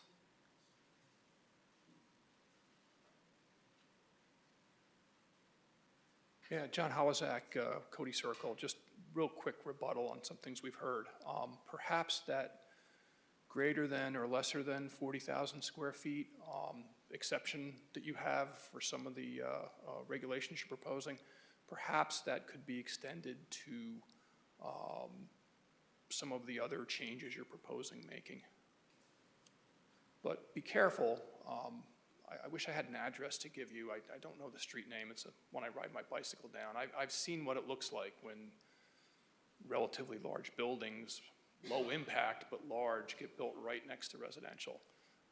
So I understand the desire to increase the buffer, but I think some of the concerns expressed tonight don't recognize this greater than 40,000 square feet, smaller than 40,000 square feet limit. So thank you. Okay, thank you very much. Just make one comment to that, just real quick, because I left it out of my comments. Again, Mark Duclos. Special exceptions, I could tell you, a number of our clients won't go to towns with special exceptions. They won't even come to the town because of the idea that, yeah, we don't want that, the arbitrary decision. So I would watch how you use special exception. I haven't read the regulations, so I don't know exactly what it looks like, so admittedly, but we literally have one requirement. I actually posted this in social media last week when this issue came up. We have a manufacturing requirement, Southern Connecticut, that has discounted 3 towns because they're special exception towns. They just won't go there. Thank you.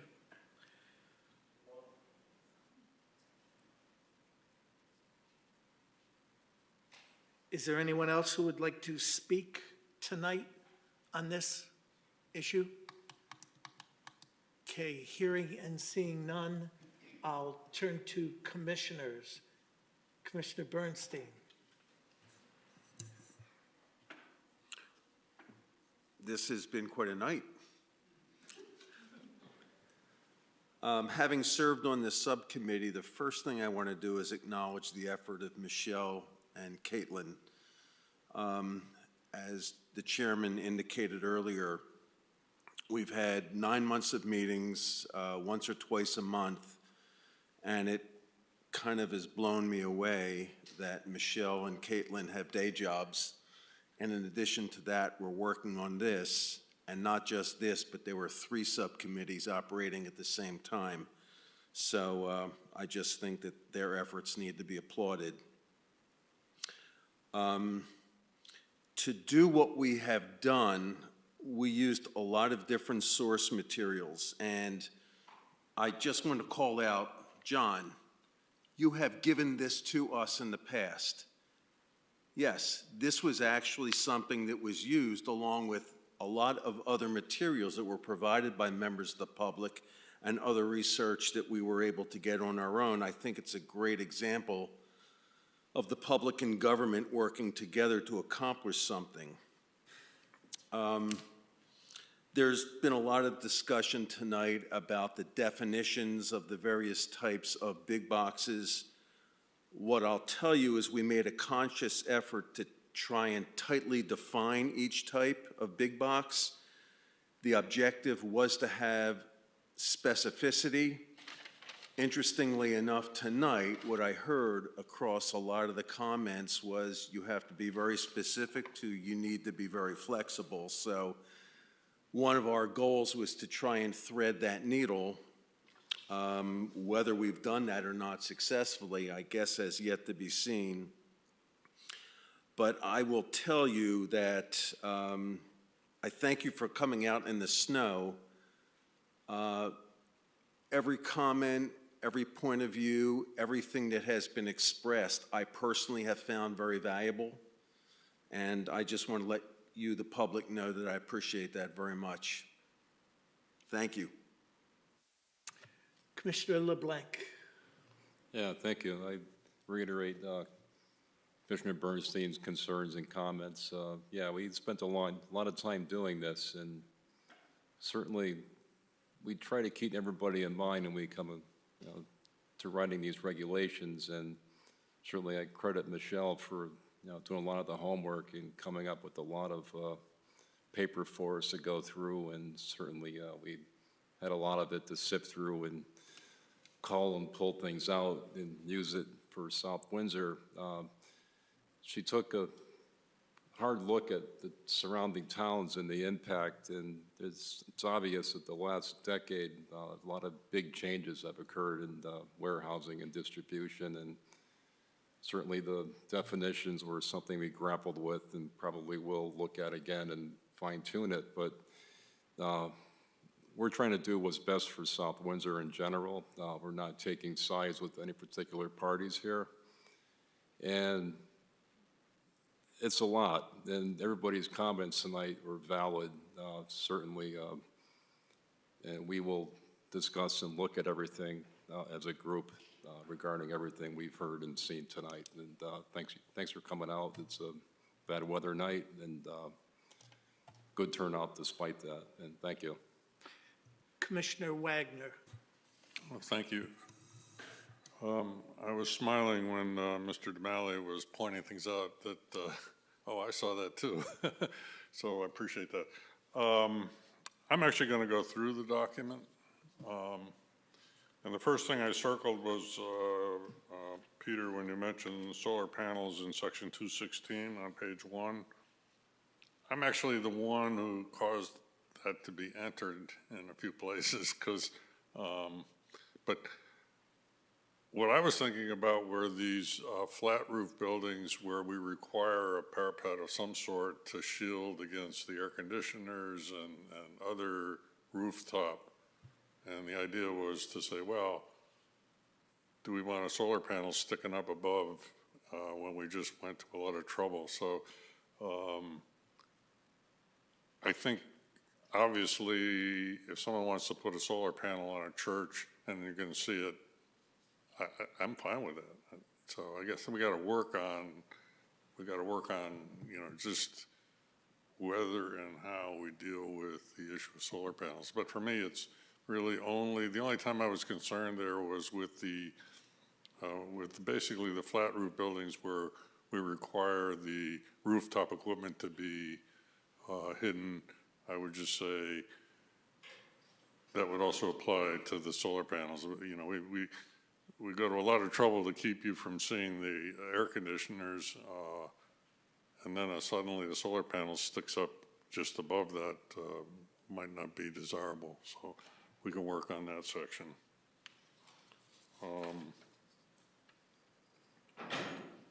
I was kind of confused. I'm looking now on page 3. And I don't know that I have an answer here, but just for other members, I was confused about all the different kind of automobile things like we have automobile service and repair, we have automobile wholesale, automobile service stations, fuel and repair, which is allowed in general commercial.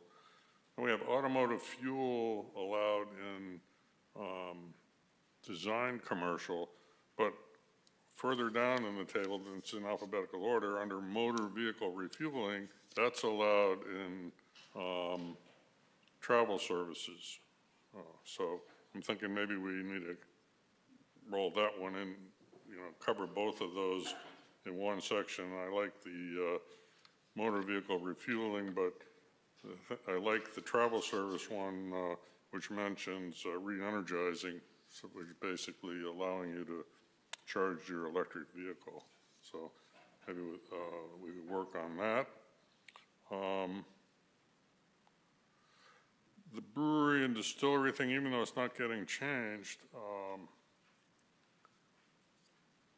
I really am delighted to have the Connecticut Valley brewery in town, but I think they're doing more than incidental sales. It's more than a tasting room that they have there. So maybe we can look at, you know, Commissioner Wagner, they actually fall under the micro pub on the next page. Oh, okay. So they are allowed to. Super. I'll stop talking about that.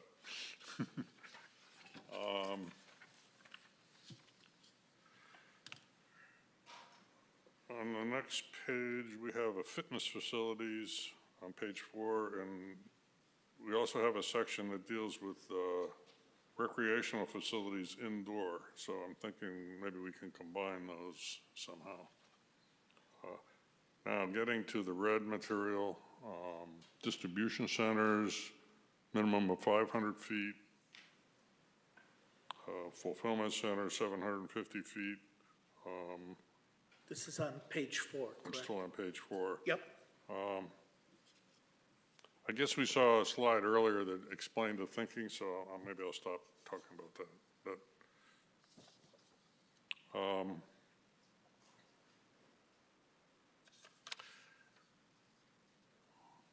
Storage facilities, self-storage, which is on page 7. I would agree with adding SPSE to the industrial, as was suggested by one of the speakers. On the storage facilities, though, I would like to, I'm very familiar with these because my son, having moved to Korea, has been required to use one of these. They can get pretty ugly if they're not the interior kind. Like we have the climate control one, which we've approved, which is great, but if it's not, if the individual doors are actually visible, those can get pretty ugly because of the way people use them. They go in there and actually practically live there all day long. They may have a workshop in there. There's all kinds of different things that people do in these facilities. So I would suggest we add doors on individual storage spaces which open to the exterior shall be screened from roadways and residential zones, just as an added requirement.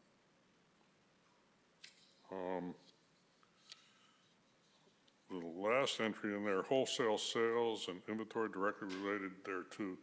Is that talking about a Costco, Sam's, BJ's type of business, or what is that talking about? I'll ask Michelle. That usually was done with cars, to be honest with you. It's not the BJ's, so no. Okay, so where would, I mean, is Boardwalk Auto Sales on Sullivan Ave, for example. That's say again? The Boardwalk Auto Sales on Sullivan Ave, they're in inventory, they have wholesale cars there. That's kind of a category that has been used in the past. We don't see it used often. Good.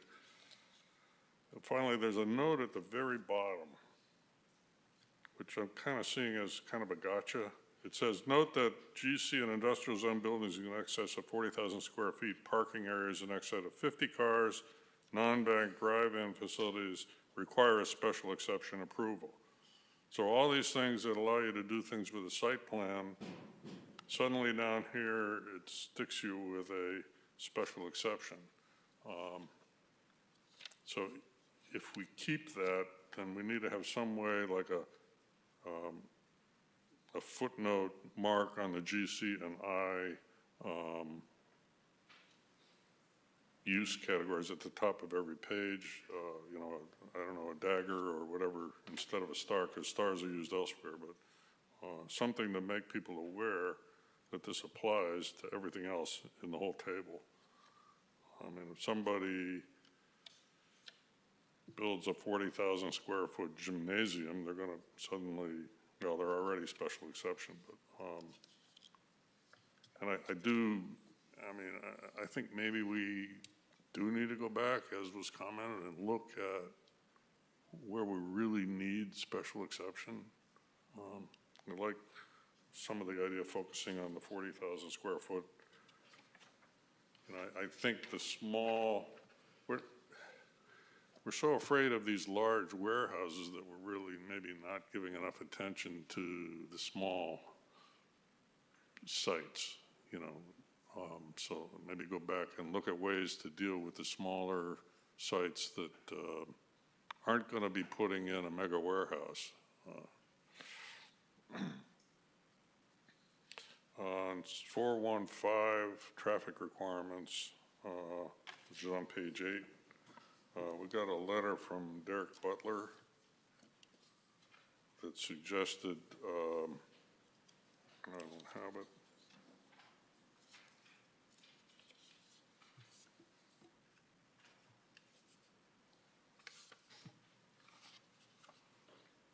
It suggested adding, to provide safe flow for the public and eliminate conflicts on site and inbound and outbound traffic flow to and from the site, the applicant must adhere to AASHTO turning ratios for both WB 62 and WB 67 class vehicles. And the letter actually comments that more and more fleets are just moving to WB 67, excuse me. So we shouldn't be building sites that only can be serviced by WP 62 trucks. And I would add that, suggest adding that to 415.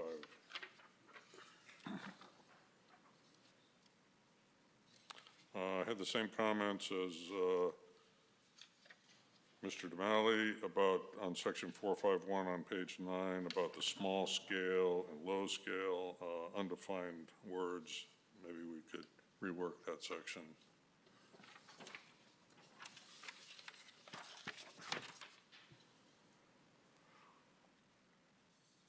And I'm looking now at 454, outdoor storage. I guess I have a question. With this language, would we be building, would Home Depot qualify, the Home Depot warehouse qualify with this new language? They have their own, under the I-291 zone, you have your own outdoor storage requirement that's different than this language, if you recall. This language actually got pulled from the 291 and got tweaked, but I think if under, are you under I-291? On page Oh, I'm sorry, 10. you're under the I-291. No, we probably would be making it non-conforming. I didn't understand you. When we approved the original outdoor storage with Home Depot, under this section, with this change, we probably would be making some of that non-conforming, and I'd have to look at that. I mean, I'm pretty happy with that facility. I wouldn't want to make it impossible in the future for someone else to do the same thing. Okay, I'll look at this compared to what we had and yeah. bring back the change. Or show you what the change was. Also, this is limiting to goods produced on site and awaiting shipment. It doesn't seem to allow goods, you know, typical warehouse use like at the Home Depot facility. So if you look at what it's limited to materials and equipment used in on-site manufacturing, processing or assembly, on-site manufacturing, processing or assembly, and to goods produced on site and awaiting shipment. So Which paragraph you on, Steve? on page 10, 454. Okay. So really, we're looking for something with product, basically, or something that addresses the product that might be available to be shipped, not necessarily Yeah. being produced on site. But the Home Depot is obviously not storing product that's being shipped, you know, being produced on site. No, I understand that, yeah. Yeah, I'd like to fix that. Yeah.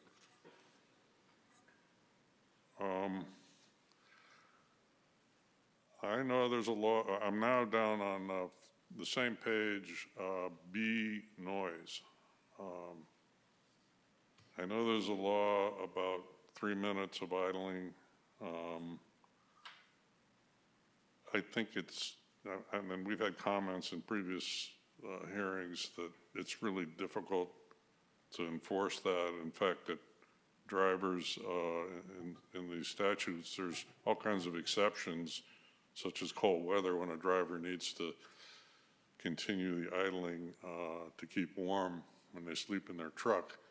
I just think this whole 3-minute thing is a nice idea, but unreasonable when it comes to enforcing it. I think I'll just move on.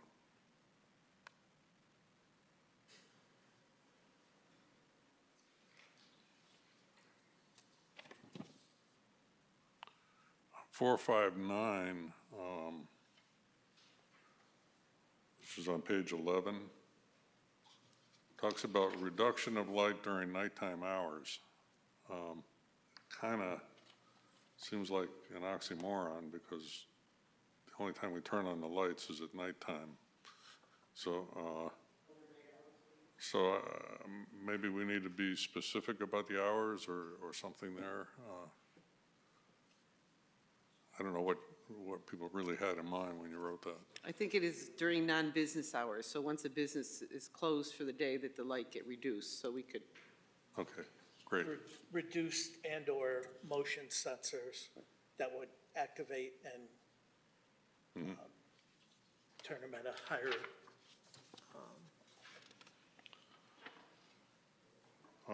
Page 12, 6.21B as in Bravo. There's a mention of a website, but websites have a way of changing on a monthly basis, so I don't know, maybe we could add, or a subsequent web page or whatever, or maybe not even include it.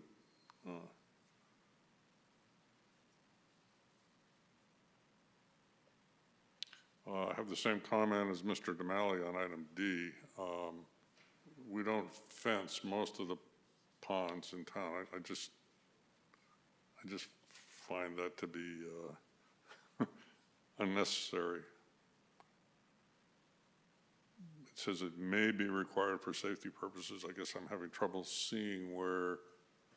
Well, I'll give you an example of one on Ellington Road in front of Home Depot. That was required to put a fence around that pond there. And if you recall, the first proposal wasn't for a decorative fence. They wanted to put a chain link fence. So that's the kind of scenario that we were trying to address. Why did we put a fence there? It was because of the depth of the pond. They wanted it fenced. Well, they wanted the fence. Well, that was their business, right? But did we require the fence? We required it to be decorative as part of the review process. Okay. Well, I agree that it says it may be required. Well, that's something else that'll come up in site plan reviews and make them more complicated.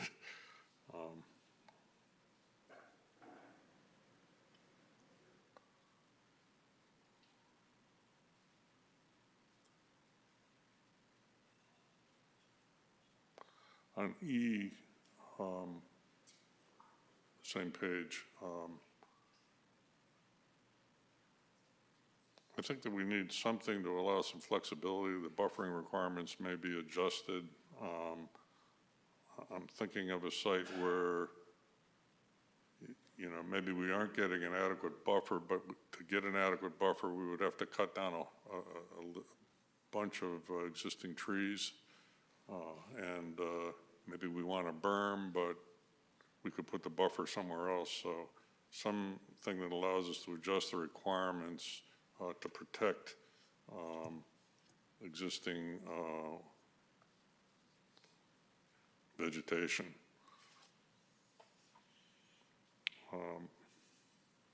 622 on the same page, second line, the word "its" should be changed to "their" to ensure their continuing performance.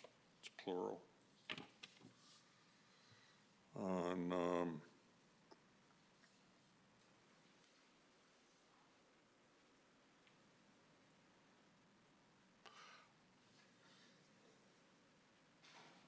I made a note, which is probably not on this page 13, but again, we could adjust the 75-foot buffer for smaller lots, I think, if not eliminated all the way back to 50. which are you referring to? I'm sorry, this is just a note I put in the margin, so maybe we'll get to that again. Okay.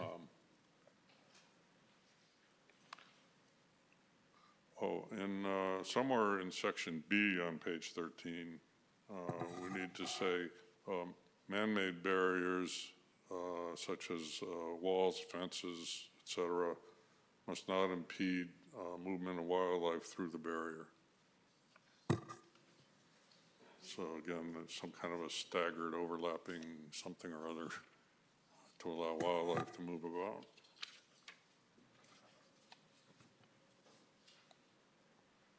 Okay, again, on back to the 75-foot question.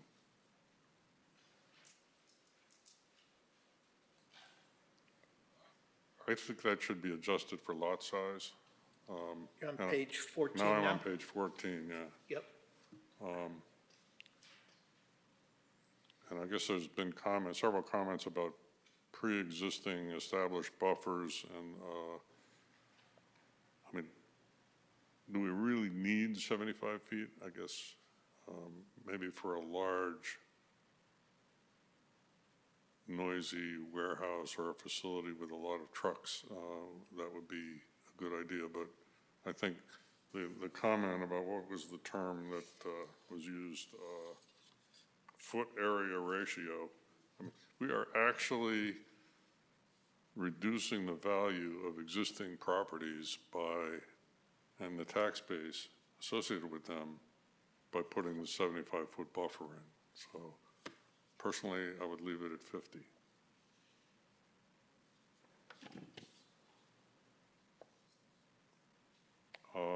Now I'm on page 15. There's an item 1 in red. Pre-existing lots with site plans approved rather than developed, because developed is kind of vague. So let's fix it to an actual event there. Likewise, item 2A talks about the length of the buffer, even though that's old text. Dimensions, I think, would be better. I don't know what the length of a buffer is.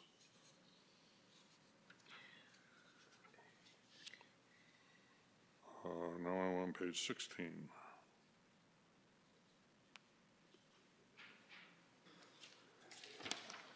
I would agree with Mr. Damali that we might want to put some wording in that allows a steeper berm in certain circumstances.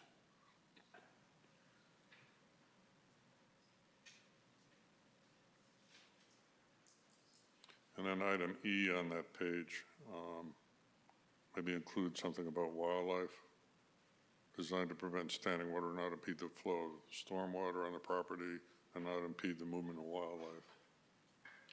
What about E? Well, I don't think it's really E now that I think about it. Again, something somewhere to say not impeding the movement of wildlife. And that would be if there's a wall on top of the berm, obviously. On page 17, this is where item 3, where we talk about mechanical use, mechanical equipment being screened. I guess I would ask other commissioners whether they feel like we should also, on a flat rooftop, whether we should be screening any solar that might be put up there. That would be the only circumstance where I would worry about screening solar.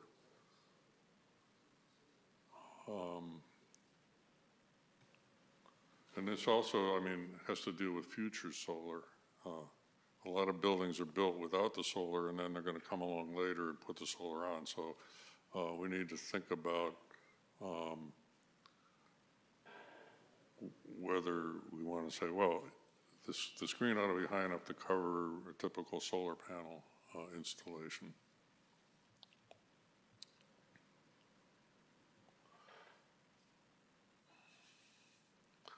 On item C on page 17, I'm confused by this combination of 8-foot tall fencing and 5-foot wide landscape planner. How's that? What is that? C. Item C. A combination of 8-foot tall fencing and 5-foot wide landscape planner. I'm not sure if that was the 5-foot wide landscape planner. Is that meant to be a berm?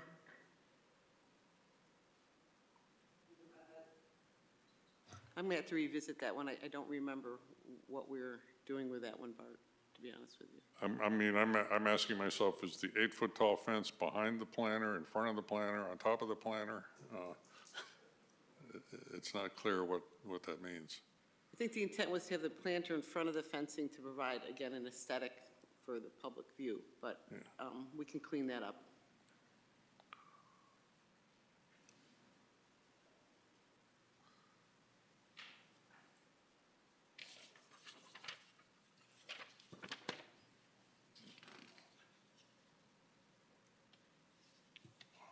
Okay. Now I'm on page 18. I had the same question that Mr. Damali did about manufacturing, whether those are additive or not, and then whether it's excessive.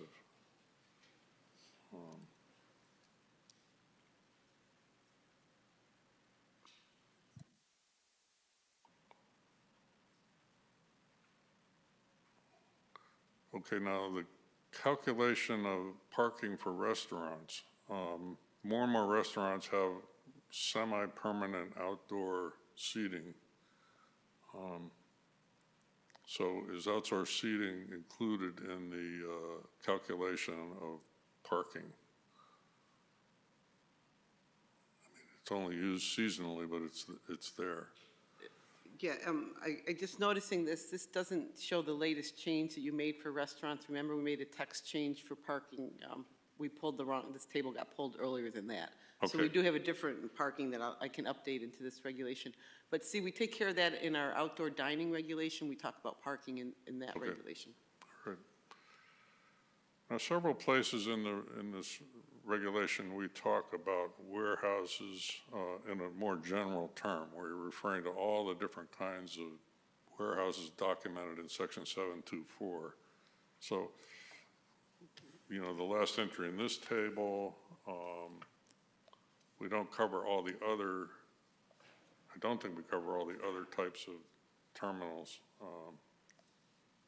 But I'm going to recommend some wording to add to 724 to allow you to use the term warehouse use and combine all of those different types of warehouses, so we don't have to list them all every time we say something. Maybe they're all in this table, but we'll go on. Page 19.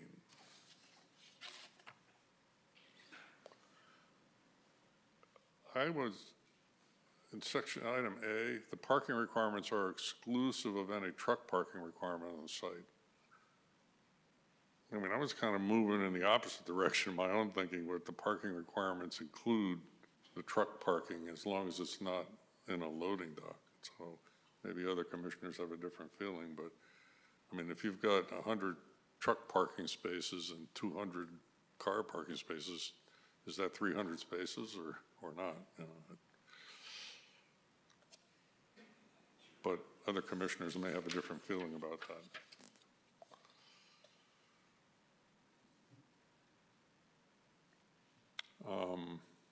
Page 20, perimeter circulation road.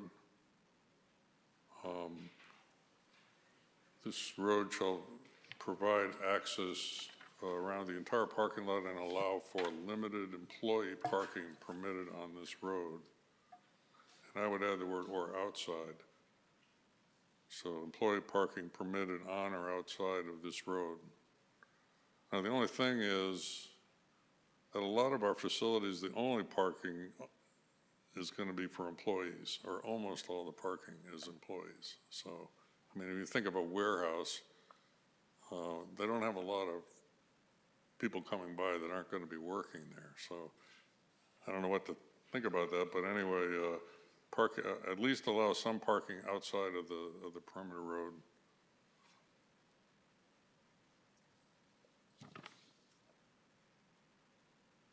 Steve, I believe there wasn't any parking allowed on the perimeter road previously. Right. And this allows some parking, whether it be reserved parking. So it's actually an improvement for the applicant. I mean, I guess my feeling is if you had a clear roadway, unobstructed roadway going all the way around a building, and some of the parking was on the other side of that roadway, I think you've kind of met the intent here. You know, some of the lots, some of the parking areas are very complicated, taking advantage, you know, avoiding wetlands and so on. You can get a very complicated parking area, which is perfectly fine parking, but do you want that perimeter road to be weaving in and out to go around these parking areas that maybe jut out into, to take it, you know, to avoid a wetland, you know, so I think something that would allow that perimeter road to be not necessarily at the edge and more than just allowing parking on the road. You know, I don't want that perimeter road to be a very jagged road depending on the needs of the site. So maybe the committee can think about that.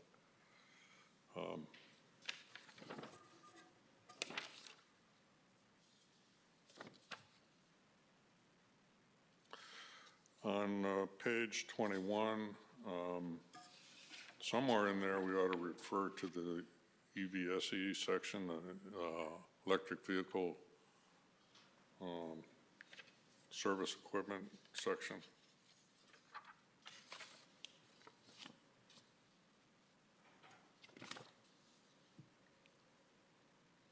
And now I've just moved to section 20, page 23. Item G1, there's a list of trees or species.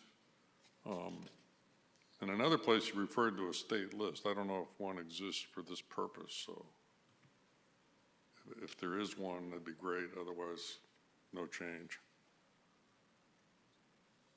On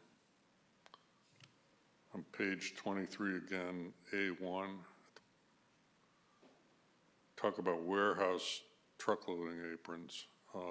Again, we have several different kinds of warehouses, so I'll give you some language maybe to make that usable. In item 2, we have warehouse zoned facilities. Does that mean anything, or? Okay.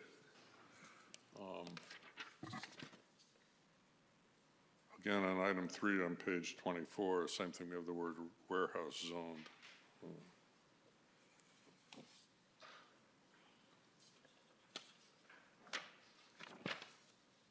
Okay, so here's, let's see, I'm now on page 26.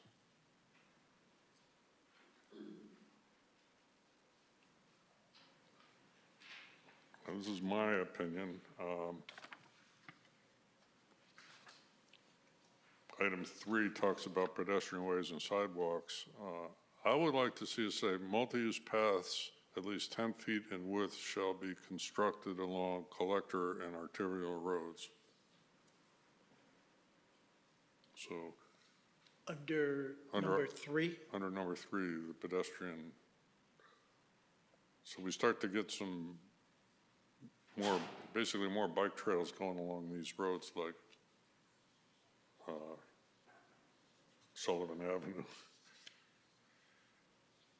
And then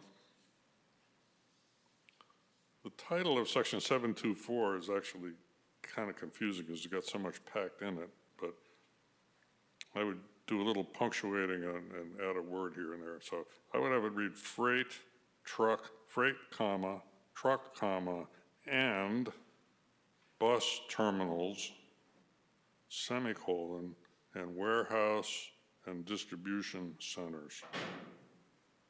Because you got 2 different lists making a bigger list. So there's something about the title we can work on that. Now here's what I would add. To allow you to use the term warehouse use throughout, I would define warehouse use and say where used throughout these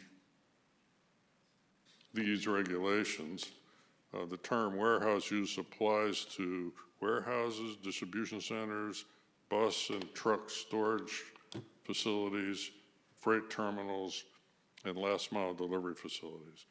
Basically, so you don't have to list all those every time you talk about warehouses, just say,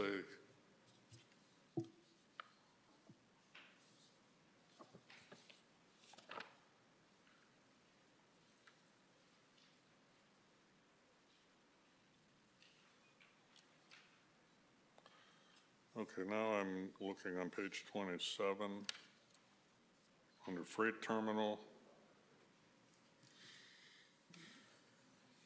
On the 3rd to the last line, it says consolidation of pallet loads, little storage duration.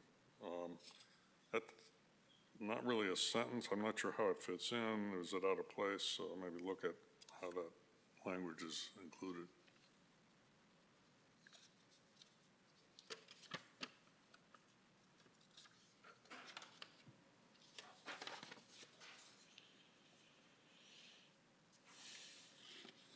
Okay, now I'm on page 28. There's a paragraph that starts out, if an applicant developer cannot identify the specific application for a project, it says IE, but it should be EG. EG means, for example. IE means that is.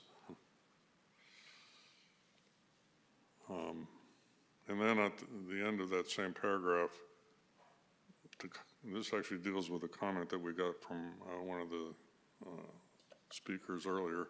Changes in use after site plan special exception, SPSE, approval are assessed by the zoning enforcement officer.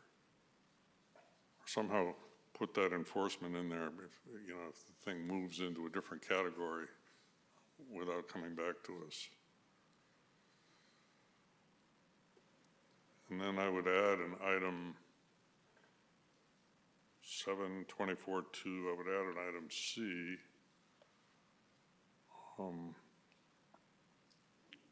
Property line, and this is basically to give more definition to noise here. Property line noise ordinance limits apply to vehicles and equipment moving within the property lines. And here I use IE, moving vehicle exception is not applicable. So in the noise ordinance and in the state law, there's an exception for moving vehicles that basically they can make as much noise as they want. How you start moving them around in these facilities, in warehouses and so on, that exception still applies. So you have a noise ordinance that only applies to trucks after they turn off their engine, basically, which is... I think that in conversation with legal, they gave us an opinion that off-site, you can't deal with that, but on-site, you can? Am I incorrect? I think we were directed that you could. Again, it gets into an enforcement issue in whether or not it's enforceable or how easily it's enforced. Right. But I think also we would use that in accepting a site plan. Is the use going to create noise? In other words, is there adequate buffering from a noise perspective such that we don't anticipate getting this level of noise? That's asking a lot. It might chase a lot of business away. So obviously that's a consideration that we need to keep in mind. But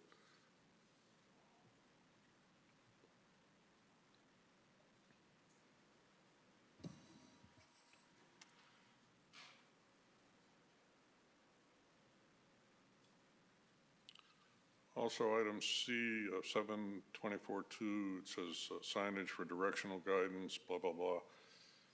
Including directional guidance to the nearest truck route. I think we're also trying to minimize truck traffic through residential areas, so maybe add that in there. I'm thinking of Governor's Highway, for example.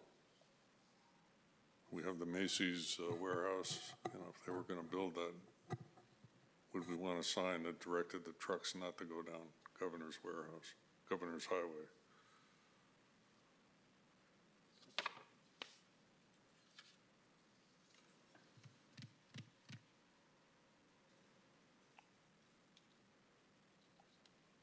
Again, on page 29, I made a note to myself about screening and loading doors. I also made that comment somewhere else, so maybe this is the right place. But if you have loading doors that open to the exterior, they need to be screened.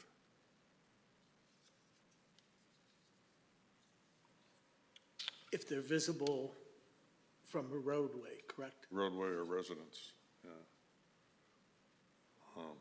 Now, that's an aesthetic thing. I don't know if anyone's going to build that type of facility, but they do get really ugly.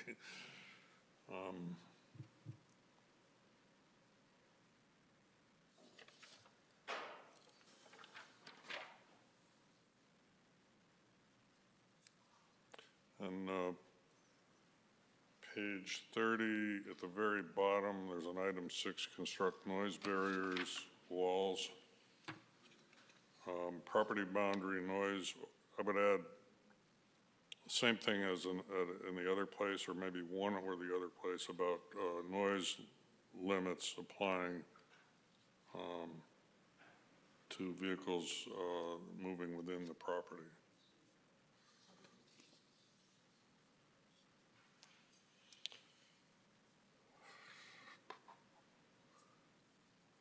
And then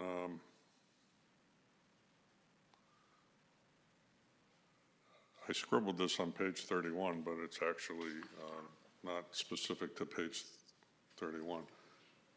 We have special exception review criteria, section 8.4B. I would suggest adding number 15, noise created by on-site activities, including vehicle and equipment noise.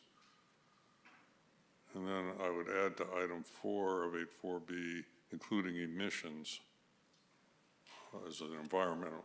Item 4 deals with environmental impact. I would add including emissions.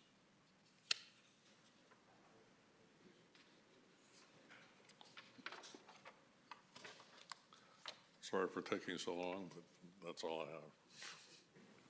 Okay, thank you. Commissioner Dexter. Thank you, Steve. It's difficult for me to get into the detail right now because I have this overwhelming problem with how we're treating small business with these regulations. And I almost want to say we need to kind of go back to the drawing board a little bit and separate the big projects from our neighbors and friends called small business. I'm naive to say that these regs, I didn't realize the impact it would have on some of the folks that spoke tonight, maybe some of the ones that didn't. Just the time and cost to bring a project to fruition. I don't do that kind of thing, so it was a shock to me. And I know it's not our intention to negatively affect small business in this community. That's what's kept us going. That's most of our grand list, in numbers at least. I look at Sullivan Ave, I look at Pursuit Aerospace, that just kind of merged, I think, Whitcraft and another, and what a beautiful facility. Now, that's all manufacturing. Looks like a little warehouse to me, to the gentleman that spoke about those types of buildings. So my thoughts are we need to kind of step back a little bit and before we kind of move forward. Commissioner Carey. Thanks to the commission subcommittee for what you did, and for Michelle and Caitlin. I thought you did a really nice job. I agree with Stephanie to some, a lot of interesting insights tonight that I think that, are worth understanding better and thinking about a little bit. But overall, great job, guys. Really well done. Commissioner Quarishi. Okay, first I want to thank everyone for coming out and adding their voice to the proposed changes. I'm just going to summarize because a lot has been said. What I heard distinctly was in certain places, for example, page 9, 4.5.1, low scale, small scale, page 10, 4.5.4, outdoor storage material. There's a lot of language clarification that can be added that would potentially help clarify some of the concerns or answer some of the questions. One of the things that stuck out was obviously the concern around the increase of 75 foot on the industrial zone. So that also, was pretty loud. I learned something new, foot area ratio. And so that was also speaking to the setback limits. So maybe we need to go back and just look at where the 75 feet makes sense and where it doesn't. And so maybe there's some clarification there. Now, there was language I saw in here that addressed pre-existing requests that came in, that they could maintain the 50-foot buffer. So I thought that language was there, but maybe was, I think, the biggest one that stuck out at me. And so we probably need to do something about that or add some clarifying language. I also like the comment about, I don't know how to do this, like how to figure this out, but compatibility of abutting properties or zones, meaning what's adjacent and how should we address that? Because that language may be in there that allows for certain properties to exist next to, or certain properties to exist next to each other that may be competing from, like, I don't know, food or waste, the example that was given. So, and I don't know how to address that, but maybe there's something that we need to clarify that. That was specifically on page 14, I thought. And then lastly, the other thing that stuck out at me was how do we enforce some of the regulations? That's always the hardest to do, because once this goes out and something is built, what happens? And usually the town folk, they come back and they tell us what's happening. So I don't know what to do about that specifically, but that part always is a challenge. I don't know how to address that. That's all I had. Okay, thank you. I'm just gonna see if there's any of the discussion today I want to comment on.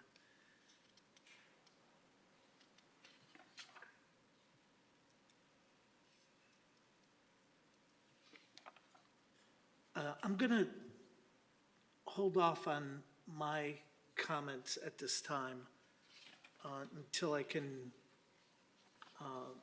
review some of the comments that were made in depth a little bit more.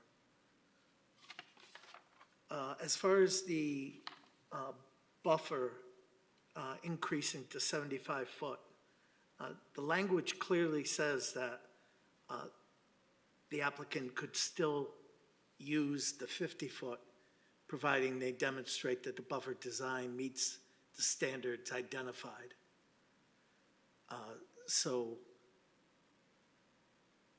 And that goes to Mark Duclos's concern about the FAR increase, or the price for the use, the value of the use.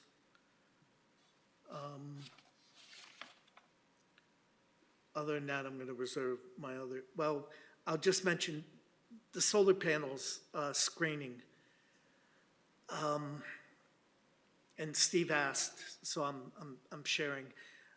Generally, if you have a flat roof, you have a parapet wall around the perimeter of it, and the perimeter parapet wall is part of the drainage system for the roof also. So the parapet wall would pretty much, I believe, cover the solar panels. And if they stuck up an inch or two or whatever, a minimal amount, I don't think that's what we're really looking to screen. We're looking to screen the rooftop units that stick up 4 or 6 feet from the roof and basically are ugly. And we see it all the time in other towns, not so much in South Windsor because of the regulations that we've had in place. When you were talking about screening solar panels, I was thinking more like the back of solar panels that might be installed in a yard or a rear yard that face a street. But as far as the rooftop on a flat roof, I wouldn't have as much concerns for that.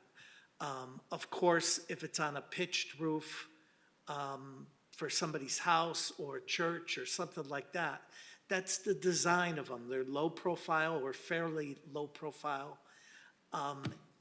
That's commonplace. I don't see any reason to screen something like that. I think that's really part of modern technology, having those there. So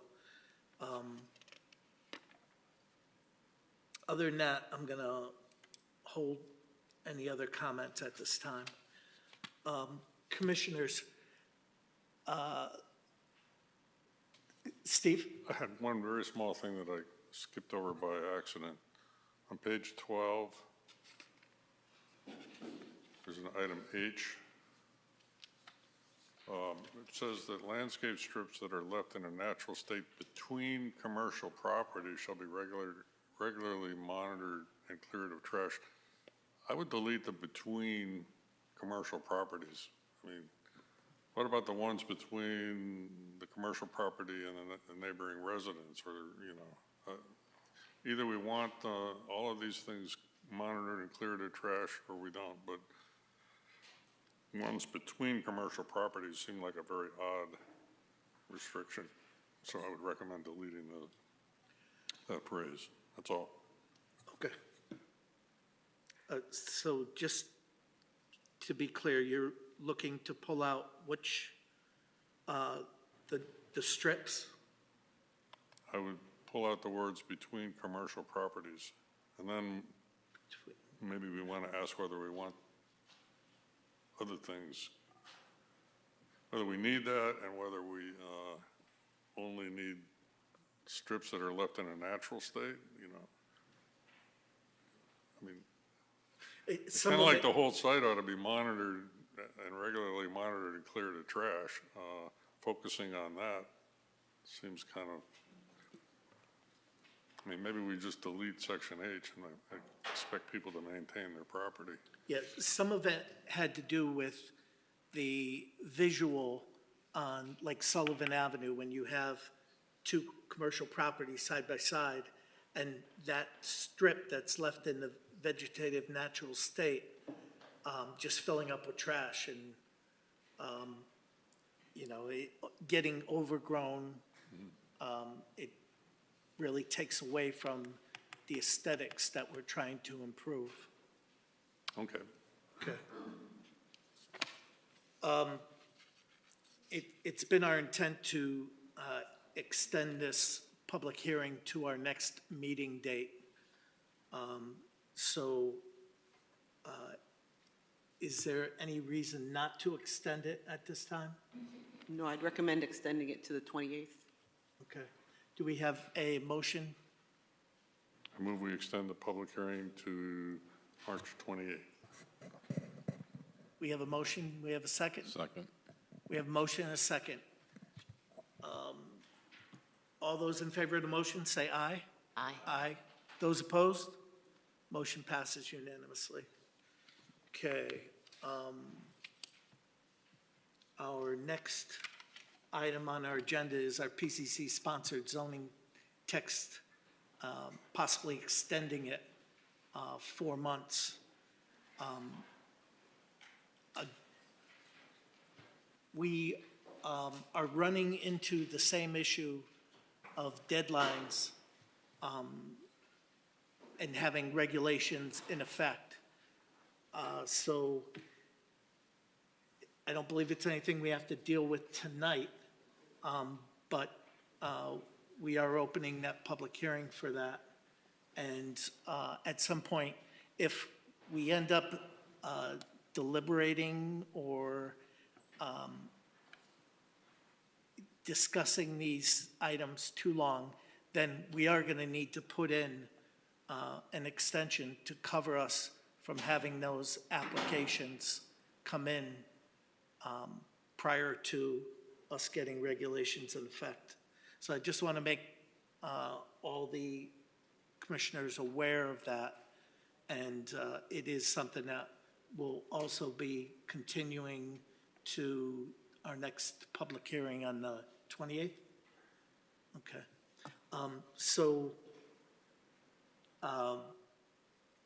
Could I have a motion to continue the public hearing for item number 2 to March 28th?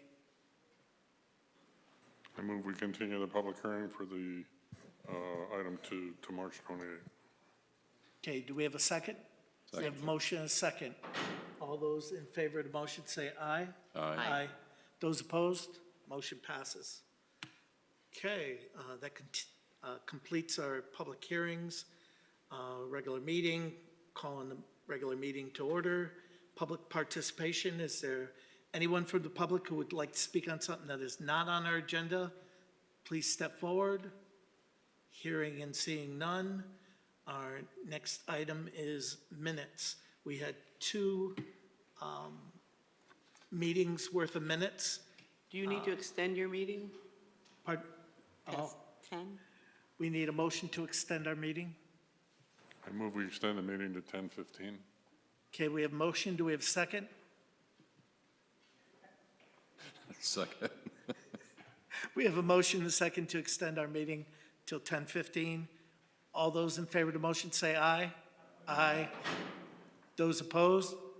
Motion passes unanimously. Thank you. Okay, we have two sets of meeting minutes. We can accept them both by consensus if there's no concerns, questions, any comments?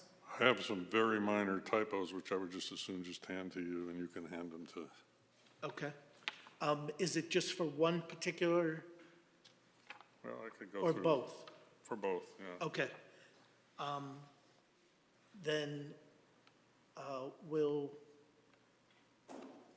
I'm confident your typos aren't any major changes, so No change of meaning or anything like that. we could accept those minutes with the typo corrections if, by consensus, if everyone agrees? Agreed? Okay. Thank you. Bonds, we didn't have any bonds, right? Okay. Old business, Michelle? No. Okay, and just for the record, you see that we officially accepted tonight the application for Kusan Automotive. Pardon me? Well, I just want to make all the commissioners aware that since that has been received, it would not be impacted by the changes in the regulations that will be happening after that application has been received, okay? So just, you should realize it's a zone change that you have in here. So there, I think his concern might be at the site development stage. So your application you're receiving tonight is a zone change. But you're Okay. also receiving 75 Connecticut Boulevard, which was the second person that had concerns. That is being received, and that will be protected with the 50-foot buffer and all that stuff. So there are two different types of applications. Okay, thank you. Okay, commissioners, is there any other business? Michelle, any other? Okay. I would just remind the commission that we have an event later this month. If anyone wants to participate that has not acknowledged that, please forward that to Caitlin, or she sent it out. So I just want to make sure everybody has any opportunity to attend if they wish. Other than that, I think our business is completed. A motion to adjourn would be in order. A motion to adjourn tonight's meeting? We have a motion. Do we have a second? Second. We have a motion and a second. All those in favor of the motion to adjourn, say aye. Aye. Aye. Those opposed? Motion passes unanimously.